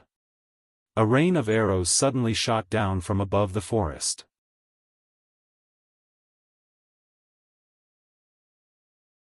Chapter 3863. Fuck. Qi Xianxian and the rest were enraged. They had been on tenterhooks for a few days and had finally met Charles. The main thing was that they had not even exchanged a few words with him before he came up with such a joke. They did not know how long these mediocre archers had been hiding in that tree, and now they were taking the opportunity to shoot at them. A portion of the arrows were fiercely shot towards the defenseless students. The crowd immediately let out a few cries of agony. Some students were shot in the hands and feet, while others were shot in the buttocks. One person was even worse off when an arrow brushed past his forehead. Not only was his face disfigured, blood spurted out from his wound. His companions were so frightened that they could not help but cry out in pain. Qi Xianxian waved her purple light treasured sword and a bolt of lightning covered the sword. It exploded a cluster of dense trees and a wretched figure was dragged down from the tree. That person fell heavily to the ground. Before he could get up, little Fatty took advantage of the situation and stomped heavily on his chest. Ha, Qi Xianxian laughed coldly, who is hiding their head and tail? You even have a black cloth covering your face. A gust of wind blew past that person's face and pulled off his black cloth. One of the students cried out in shock, "Ah, it's you." The rest of the students seemed to have recognized that person.